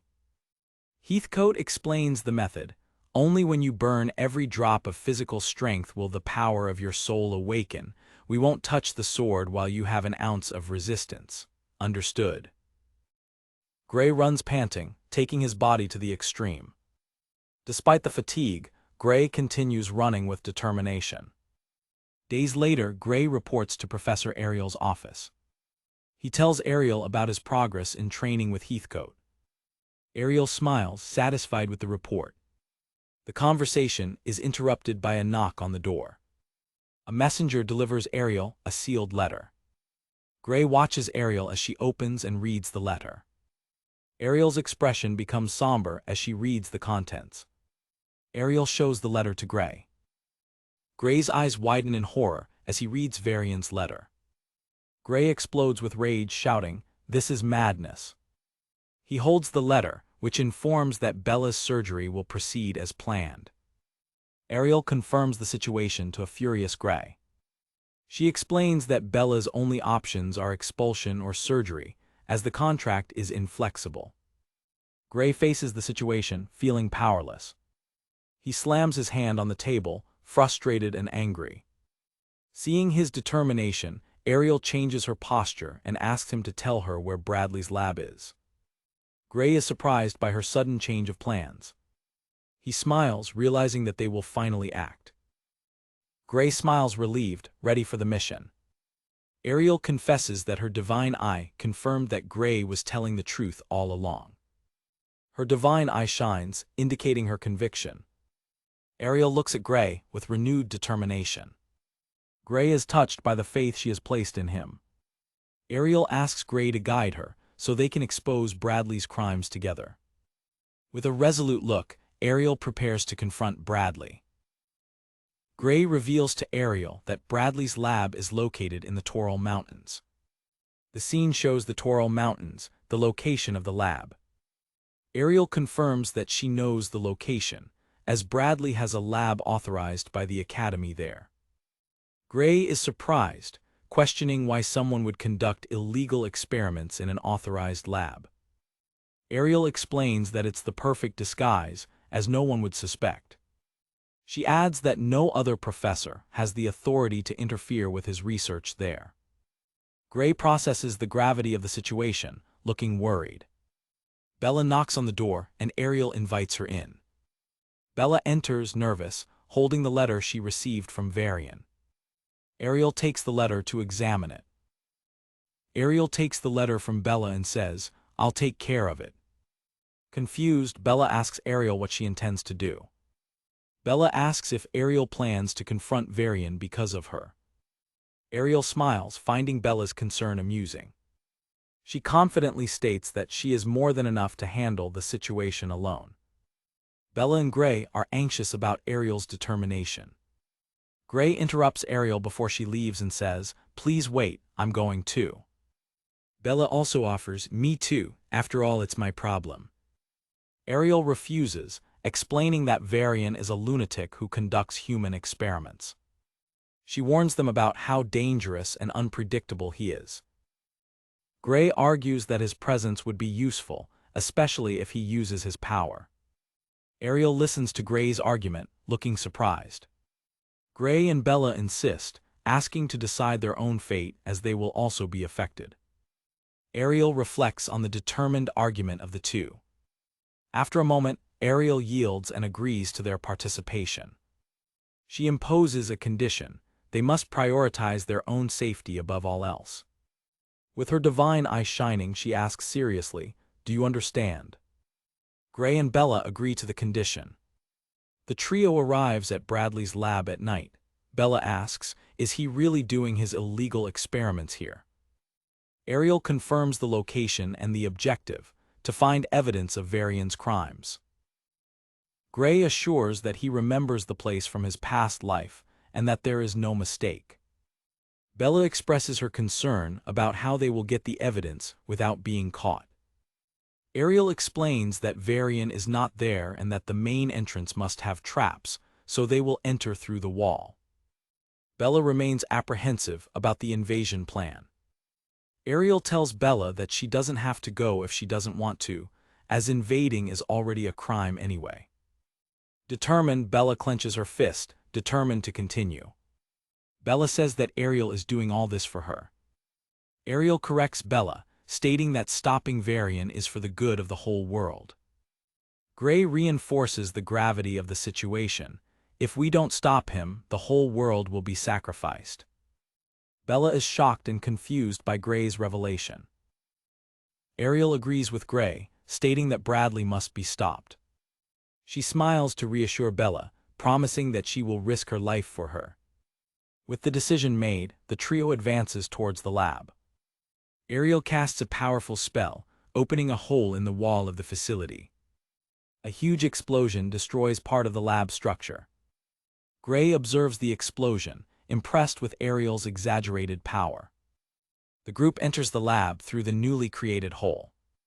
Upon entering, Gray is horrified by the scene, exclaiming, "What is this?" They find victims chained inside cells. Many prisoners are dead, lying on the floor in pools of blood. The trio faces the macabre scene, with dozens of bodies scattered around the place. Bella observes, shocked, there are so many. Ariel uses her divine eye and identifies the use of multiple forbidden spells on the victims. Gray is silent, shocked by the brutality of the experiments. They discover a sinister altar with a magic circle in the center of the room. Bella asks what the next step is, suggesting that they rescue the survivors. Gray warns her, saying that they shouldn't stay there for too long.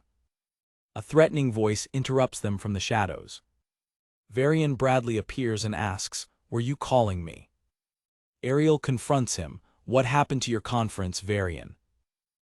Gray is shocked by Varian's unexpected presence, thinking, "Why is he here?" Varian explains that he sent a doppelganger to the conference in his place.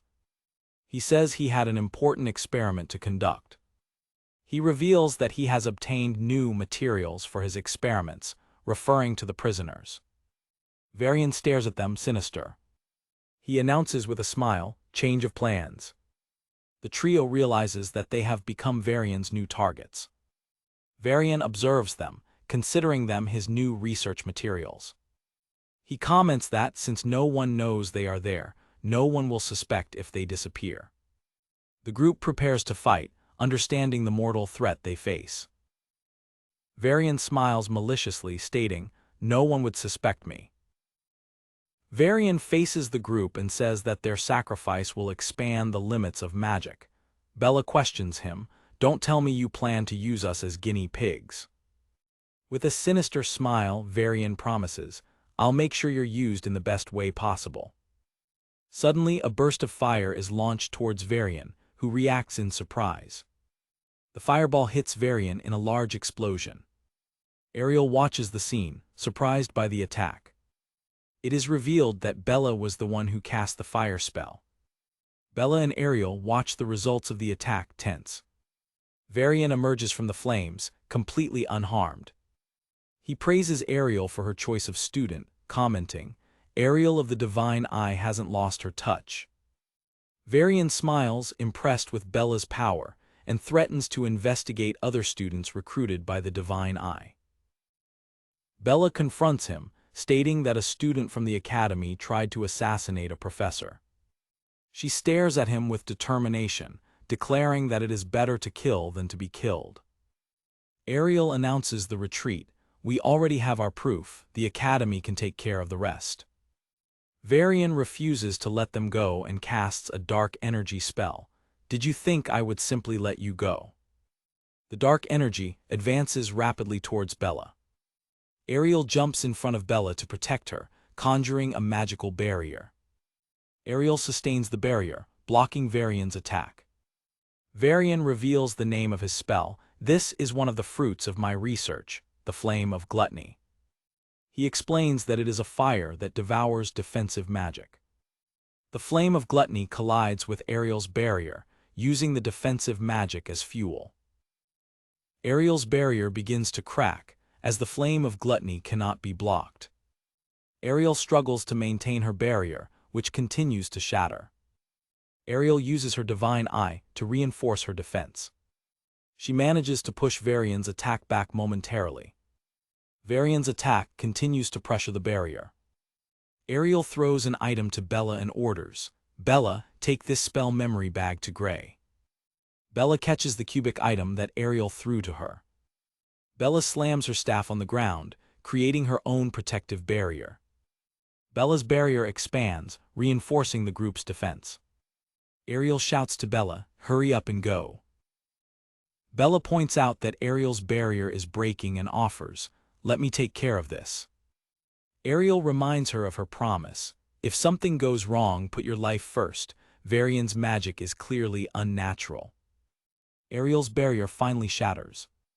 Ariel looks horrified as her defense crumbles, but Bella stands firm.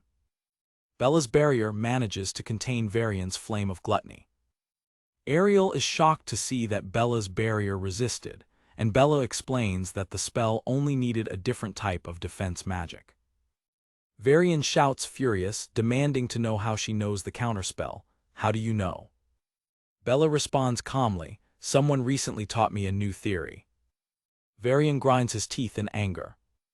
He demands that she name the traitor, promising her a clean death in return.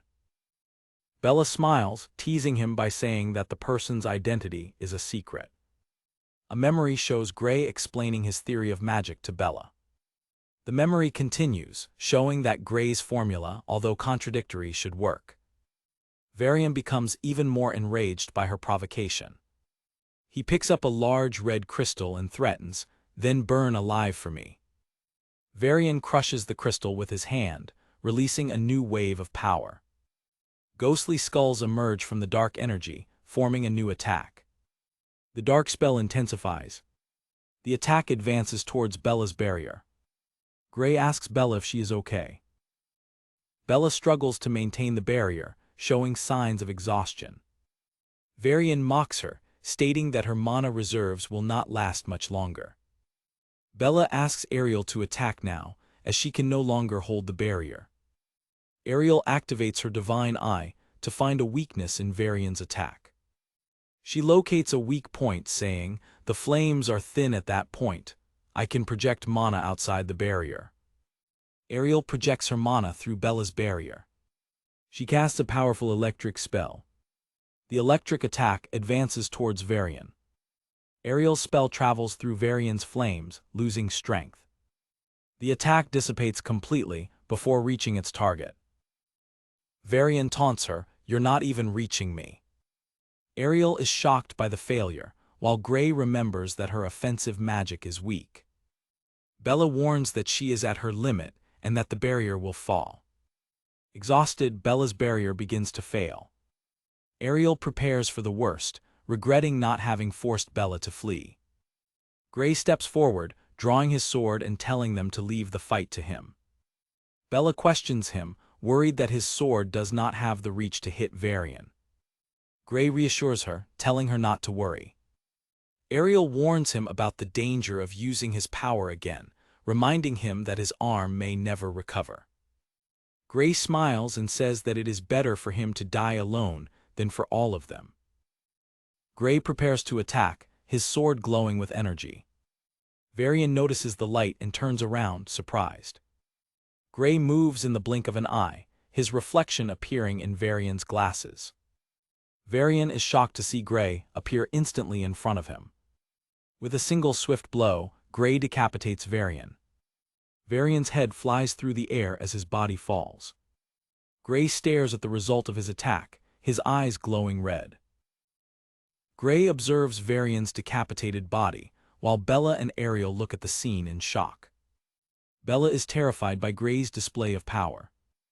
Varian's headless body falls to the ground, gushing blood. Ariel, using her divine eye, realizes she has witnessed Gray's true power for the first time. The ceiling of the facility begins to collapse on them. Bella looks up, alarmed by the falling debris. The collapse intensifies, threatening to crush the group. Ariel uses her magic to suspend the rubble in the air, protecting everyone. With a confident smile, Ariel demonstrates her control over the situation. Ariel turns to Gray, worried, and his sword falls to the ground. She asks how he is, and he looks at his numb hand, covered in dark marks. Despite the pain, Gray picks up his sword to prove he is okay. Ariel, impressed, comments that his training is showing results. Gray remembers that in the past, using this power would leave him unconscious for days. He recalls the exhausting training with Heathcote, who forced him to exhaust his physical strength to awaken the power of the soul. Ariel approaches Gray, who clenches his fist to contain the pain. Ariel thanks Gray for saving their lives. She apologizes for forcing him to use such a dangerous power, but he tells her not to worry. Gray tenses up at Ariel's serious look. Ariel sternly warns him, "Try not to use that power again or the damage will be irreversible." Gray is shocked by the gravity of the warning. Bella approaches and asks Gray about the energy he used, as she didn't sense any ether magic. Bella is confused by the nature of Gray's power. Ariel interrupts Bella, telling her not to interfere. Ariel prepares a spell while threatening Bella. She threatens to erase Bella's memories if she doesn't promise to keep Gray's power a secret. Terrified by the threat, Bella agrees to remain silent. Ariel undoes the spell after Bella yields. The two agree to seal the promise with a magic contract. Gray suggests they help the surviving victims. Ariel notes that they are just sleeping under the effect of magic. Ariel snaps her fingers to cast a protection spell. Ariel's spell spreads throughout the area. The spell creates protective magic bubbles around each of the victims in the cells. Exploring further, Ariel realizes the insanity of the laboratory. They find more victims of inhumane experiments. Ariel explains that Varian used human sacrifices to create magic catalysts or enhance abilities. The group realizes that there is no research on the liquidator there. Gray turns pale as he remembers something. He recalls that in his past life, the catastrophe that killed thousands was a miasma that sprouted from the ground in that location. Ariel and Bella ask Gray what's wrong. Gray suggests that the real threat may be underground. Ariel uses her divine eye to investigate the location. She finds faint traces of magic on the ground. Her bright eye analyzes the traces. Ariel approaches to examine more closely.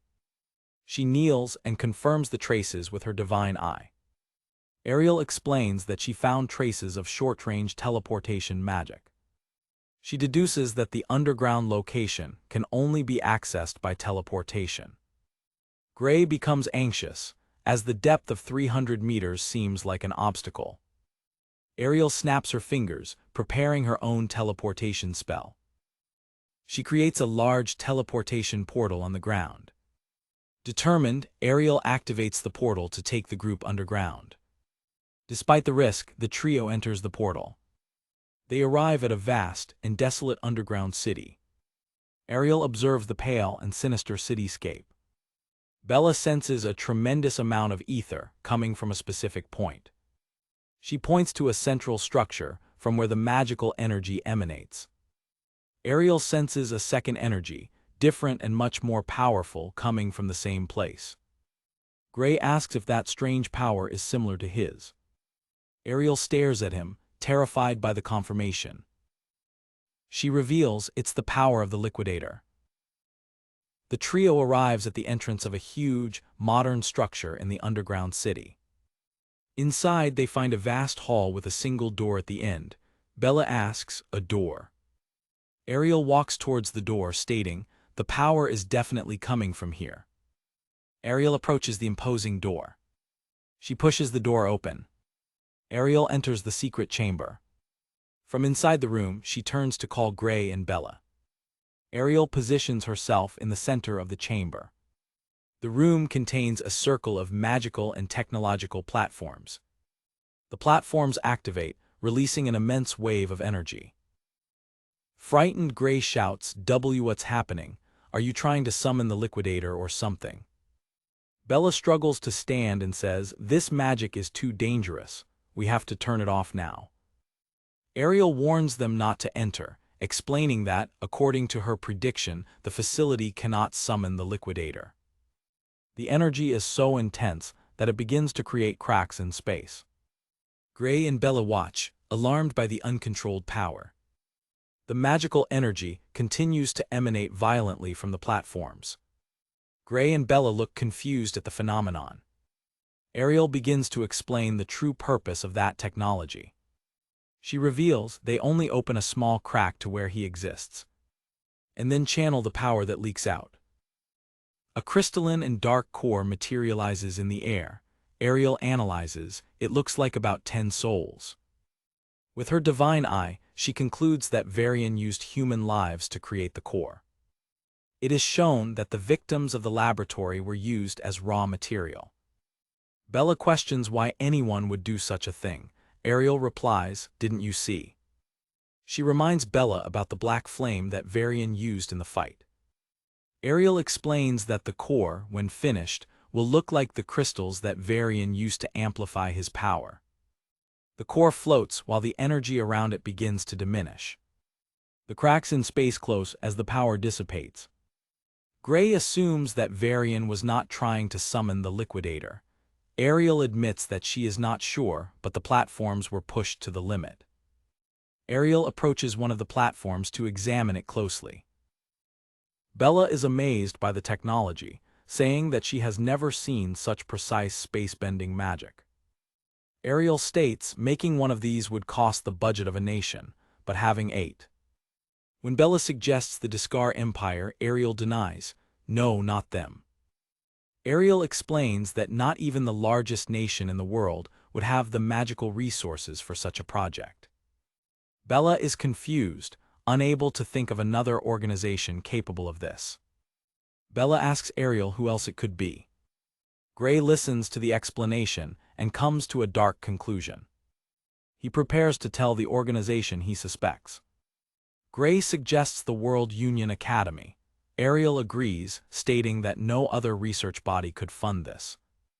The scale of the underground facility reinforces their terrible conclusion.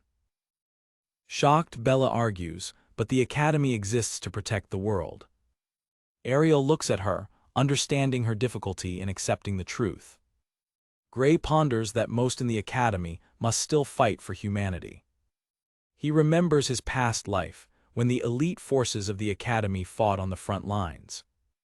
He declares with conviction, "After seeing that future, I can't believe that the Academy is an enemy of humanity."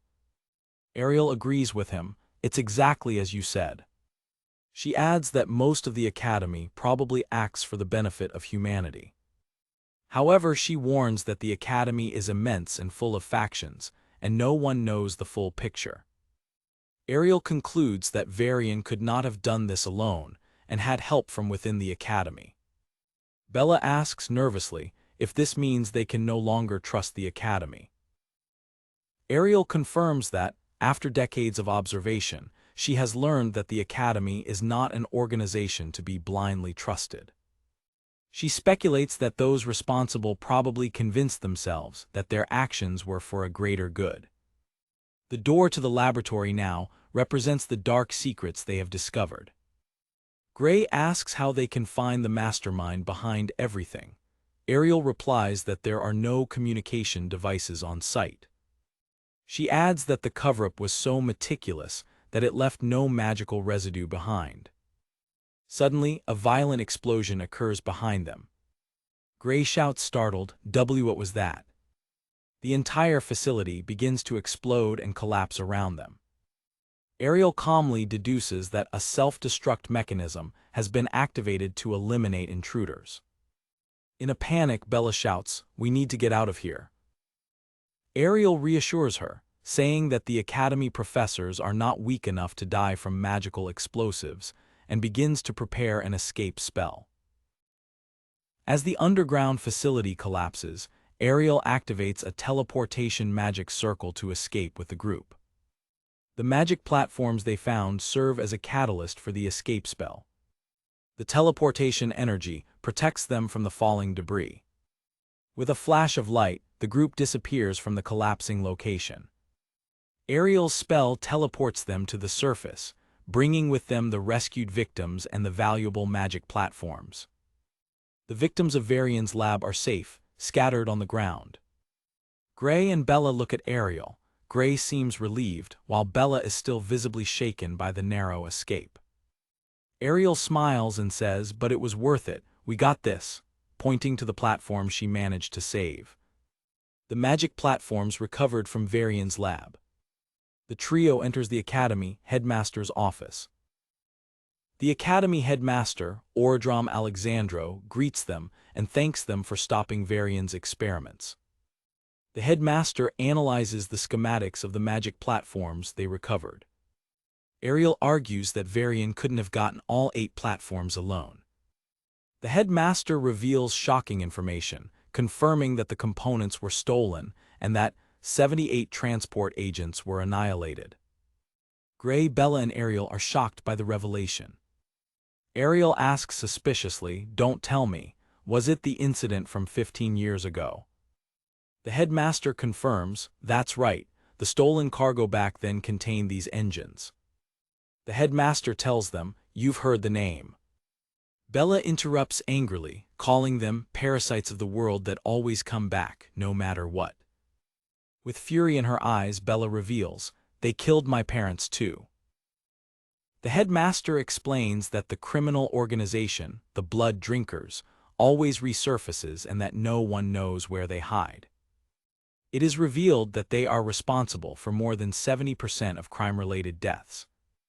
The headmaster adds that the worst part is that there is no way to identify them. Gray questions indignantly, even if there are criminals within the Academy. Ariel explains the Academy's policy. Anyone with talent has a chance to strengthen themselves, regardless of their lineage, race, or gender. The headmaster completes, "No matter if they are criminals." Bella protests, saying that criminals within the Academy should be punished. The headmaster states, "I agree," but explains that his authority is limited. Bella is confused by the headmaster's apparent lack of power. He describes himself as nothing more than a subordinate, a figurehead. Gray and Bella listen attentively to the revelation about the Academy's power structure. The headmaster explains that to discover the truth, they need to become stronger. He reveals that the policy of accepting criminals was created by an extremely influential senior student. Gray realizes that to change the rules, they need to surpass this senior in power. The headmaster confirms Gray's conclusion, "Here, strength is everything." Determined, Gray and Bella clench their fists. The headmaster reflects, impressed with Ariel's ability to find such promising talents. He smiles, eager to see the monsters that Ariel will train. Later, Gray walks down a corridor, deep in thought. He observes the dark marks on his hand, remembering his mission. He thinks if we want to take down reaffirming his need for power. Suddenly, he senses a hostile presence approaching. An unknown student attacks him with a flying kick, shouting, "Excuse me." Gray reacts in surprise. Gray manages to block the kick at the last second. The force of the impact drags him back a few meters. Gray maintains his guard, assessing the attacker. The attacker taunts him, "A special admission reject like you doesn't belong in this corridor." Gray thinks, surprised, "It's the first time someone has actually kicked me in the hallway for this." The attacker sees Ariel approaching and says, "Looks like reject number 2 has appeared." Upon seeing the teacher, the attacker retreats. As he walks away, he whispers apologies into a communicator, mentioning that the surveillance is too tight. It is revealed that the attacker was reporting to Varian, who is alive and licking blood from his finger. Ariel approaches Gray in the hallway and asks, "What happened?" Gray explains that a student attacked him for being a special admission. Ariel processes the information and checks if Gray is injured. With a mischievous smile, Ariel suggests that Gray go after the aggressor and hit him. Shocked, Gray asks, "Wait, I can do that." Ariel pretends that her eyesight has been bad lately, implying that she wouldn't see the fight. Gray decides not to retaliate, which disappoints Ariel a little. He admits that although he is used to taunts, it is the first time the aggression has become physical. Gray continues to explain the situation to Ariel. Ariel is shocked to learn about the harassment that special admission students suffer. She sincerely apologizes, wishing she had more authority to intervene. Gray reassures her, saying that she has already done a lot for him. He confidently states that the Divine Eye students will prove that the program was not a mistake. Gray remembers how Ariel, in her past life, chose the strongest heroes in the world. Ariel is surprised and flattered by Gray's compliment. She blushes and thanks him. Ariel tells Gray not to put the burden of proof on others. She declares, "Of everyone in the Divine Eye group, you are the one I expect the most from." She continues, saying that she believes he can even surpass humanity itself. Gray feels the pressure of Ariel's high expectations. He resolves not to be shaken by the pressure, as he cannot afford to be weak. He remembers his main mission: "The fate of this world rests in your hands." Days later, the scene changes to a fencing class at the academy. The instructor announces a combat practice and asks the students to form pairs according to the list on the board. Gray tenses up, determined to show his worth. He thinks, "At the very least, I need to show that I can keep up with the regular students." Gray is shocked to see that his partner is Leonhardt Appias, the best student. Leonhardt is the strongest first-year student in the fencing course. Gray recognizes that he will face the strongest student of his year. The instructor instructs them to take the fight seriously, as if it were a real combat.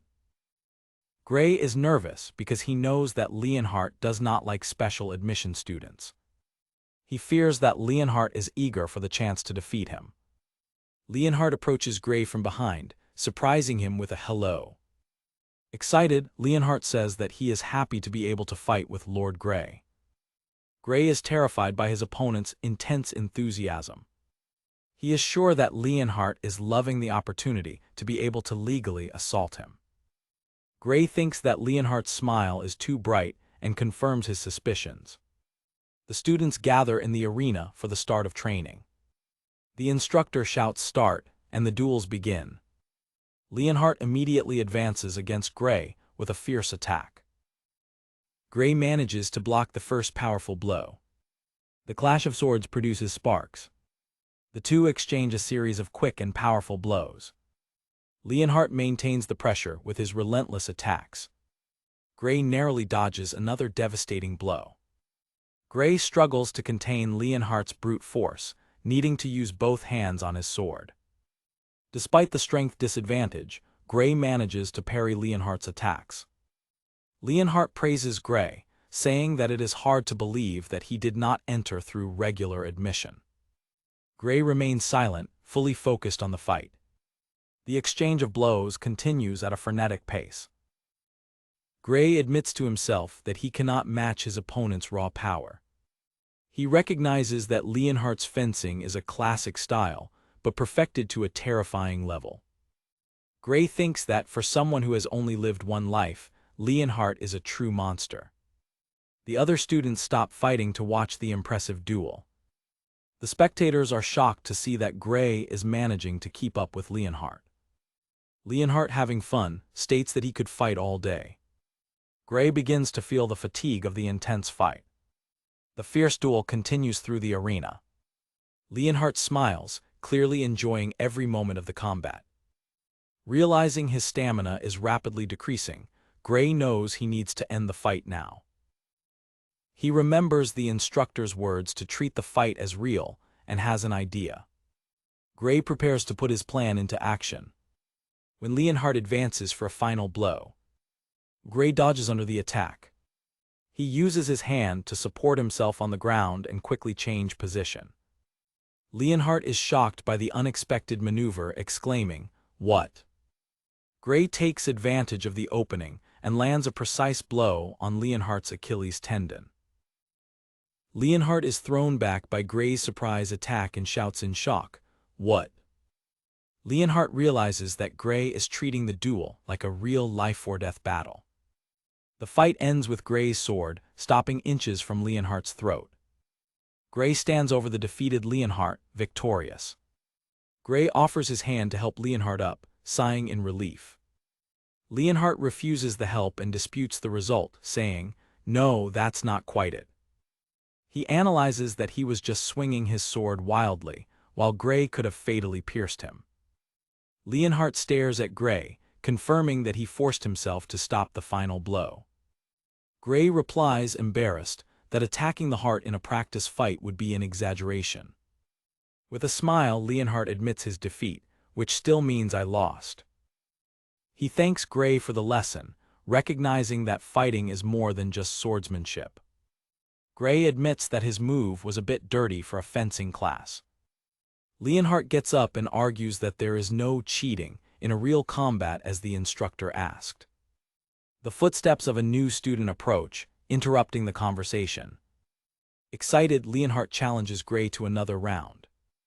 Gray thinks worried that he only won by catching his opponent off guard and would have no chance in a direct fight. A voice interrupts them abruptly, "Stop right there." A red-haired student approaches, questioning why they use techniques other than fencing. He confronts Gray, insulting him for being a special admit. Gray replies calmly, "I didn't choose the match." Leonhardt intervenes to defend Gray, telling the newcomer to mind his own business. The instructor approaches and explains that he himself made the pairing, as Gray is the only one who can face Leonhardt. The instructor offers a challenge to the red-haired student, "Beat Gray and you can be Leonhardt's opponent." The challenger accepts the fight with a determined smile. He boasts, saying not to compare him to those who barely passed the admission exam. Leonhardt thinks that the challenger is judging Gray for his admission, just as he himself used to do. Gray sees the fight as a good opportunity for his power to be recognized. Leonhardt is furious because the student interrupted his time with Lord Gray. With his face contorted in anger, Leonhardt shouts at the challenger, "Just for that crime, you deserve death." The challenger is confused and scared by Leonhardt's exaggerated reaction. The professor intervenes and suggests a fight only with swords, and Gray agrees. Gray assesses his new opponent, recognizing that he has more strength and endurance. Gray and the challenger prepare for the duel. The professor instructs them not to hold back. Both fighters agree to the rules. The challenger, Rijin, advances to attack, shouting that he will put the special admit in his place. The swords of the two clash with a strong impact. Gray is surprised to feel the little force in his opponent's blow. The impact of Gray's counterattack throws his opponent back. Gray thinks he hits with little force. Is he holding back? Rijin loses his balance with the impact of the blow. Gray takes advantage of the opening and advances to attack. Gray's sword hits Rijin's face, who was slower than expected to dodge. Rijin is knocked out and falls to the ground, spitting out a tooth. The professor declares the end of the combat. Gray approaches to apologize, explaining that he aimed for the sword but ended up hitting Rijin. Crying with rage, Rijin gets up and demands another fight, claiming it was a lucky shot. The professor, exhausted, allows them to continue fighting. Rijin advances again, attacking desperately and clumsily. Gray defeats Rijin once again, stopping with the sword on his chest before the attack reaches him. With his face comically swollen, Rijin tries to murmur that he is okay. The professor, without patience, asks someone to take Rijin to the infirmary. After the end of the confusion, the instructor addresses the class. He announces that Gray and Leonhardt have been chosen as the representatives of the first year, leaving them surprised. The instructor explains that they will face the second-year champion in the interannual battle. With a smile, the instructor says that although the freshmen have lost 35 times in a row, maybe this year will be different. Gray reflects on the disastrous history of the first year in the inter-academy battle, 35 consecutive losses. A classmate confirms, explaining, yes, 1 year in the academy is a huge difference. The classmate adds that defeat is expected, and that just being chosen to fight is already considered an honor. The instructor dismisses the class, giving Gray an encouraging pat on the shoulder. With the class over, the students disperse. Gray walks alone, thinking about the upcoming intra-academy battle. He sees the event as a crucial opportunity to prove the worth of the Divine Eye students. He decides, I need to train hard. The scene changes to an academy faculty meeting, where Professor Budra's proposal is announced as the last item on the agenda. Professor Ariel listens with a serious expression. Professor Budra from the Magic Department prepares to present his proposal. He proposes that Divine Eye student Amy White be expelled from the academy. Ariel confronts him, reminding everyone that she is responsible for managing the Divine Eye students. Budra stares at her disdainfully, pointing out that Amy failed the advancement exam. He questions the fairness of the situation, asking, how does that seem fair to anyone, since the other failures were expelled? Ariel defends Amy, explaining that she cannot use her full power because of the severe physical backlash she suffers. Another professor scoffs at the explanation, calling it an excuse to make a useless student sound like a hidden prodigy. Ariel insists that if Amy is pushed too early, she may lose that opportunity forever. Ariel argues that the purpose of the academy is to nurture talent, and that expelling someone gifted goes against that principle. Budra scoffs, saying that the Divine Eye's choices are not what they used to be. He criticizes the current group of students, suggests that Ariel's vision is failing, and proposes abolishing the Divine Eye program altogether. Ariel is shocked by the proposal to extinguish the program. Budra recalls that abolition is possible if more than half of the faculty agrees. Several professors demonstrate agreement with Budra's proposal. Ariel watches apprehensively as support grows against her program. An older professor agrees, stating that the Divine Eye students no longer have the same impact as before. Panicked, Ariel thinks, at this rate they might actually shut down the program. Budra taunts her, saying that the program is outdated. He challenges her, or do you still plan to claim that you can judge talent better than the rest of us? Ariel clenches her fist under the table, controlling her anger. She knows she needs time for her students to prove their worth, and that confronting the other teachers now would only make the situation worse. The professors, led by Budra, openly mock Ariel's defense, treating her with disdain. Determined, Ariel thinks, if they have time they will prove their worth. A professor mentions Gray, noting that he is promising and has been chosen for the inter-academy battle. With a malicious smile, Budra sees an opportunity. He proposes that the future of the Divine Eye program be decided based on Gray's performance in the competition. Ariel is alarmed by the proposal, knowing it is a trap. She protests, arguing that Gray's power is not suitable for simulated battles and that it would be unfair. Another professor interrupts her, shouting, "If he can't show it in training, he won't show it in real combat either. All the teachers here know that." Desperate, Ariel tries to explain, "No, you don't understand. His abilities are not a matter of swordsmanship." Director Alexandro stands up, ending the discussion. He decrees, "Let's observe his performance in the inter-academy battle and decide after that." Ariel whispers defeated, "And no." The meeting is adjourned and the other professors leave, satisfied with the result. Ariel is left alone and desolate in the empty meeting room. She remembers the potential she saw in Gray. Feeling powerless, she lowers her head. Crying, Ariel makes a silent appeal for Gray to somehow help protect the future of her other students. On the day of the interannual battle, the event is announced in the grand arena of the Colosseum. 4 competitors gather in the center of the packed arena. The announcer introduces Leonhard Appius, the top student of the first year. Next, Lionel Hartman, the top student of the second year, is introduced. The first-year challenger, Gray Lee, is announced. Finally, the second-year challenger, Diebel Radartle, is introduced. Gray recognizes his opponent, Diebel, as the unstable student who attacked him in the hallway and is shocked. In the stands, a large number of professors watch attentively. Leonhardt asks Lionel if so many professors usually watch, and Lionel confirms that it is the first time. Leonhardt smiles, assuming the professors are there out of curiosity about Gray. Professor Budra shouts from the stands, declaring that they have come to witness the final battle of the special admits of the Divine Eye.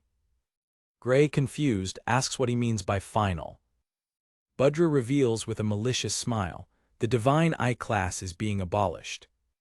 Shocked, Gray turns to Professor Ariel and asks if this is true. Ariel decides to lie so as not to pressure him, fearing he will use his dangerous power. She reassures him, telling him to ignore Budra and focus on the fight. Gray accepts her answer, saying, "If you say so, Professor." Budra mutters with disdain. He provokes, saying that Gray's defeat will prove that Ariel's vision is failing. With an icy glare, Gray warns, "I don't care if you insult me, but don't you dare speak ill of Professor Ariel's judgment." Ariel is surprised by Gray's fervent defense. Budra mocks, stating that everyone is convinced that Gray will lose pathetically. Gray responds with determination, "Allow me to prove you wrong." Ariel worries, thinking that Diebel, with his inhuman reflexes, is the worst possible opponent for Gray's tactics. She fears he might use that dangerous ability to win. Ariel whispers an appeal for Gray not to overexert himself for her sake. He looks back with a confident smile and says, "I know." The announcer starts the combat of the best students. Leonhardt and Lionel face each other, ready for battle. The fight between them begins. Leonhardt advances with the first attack. Lionel prepares for the confrontation. The swords clash in an explosion of sparks.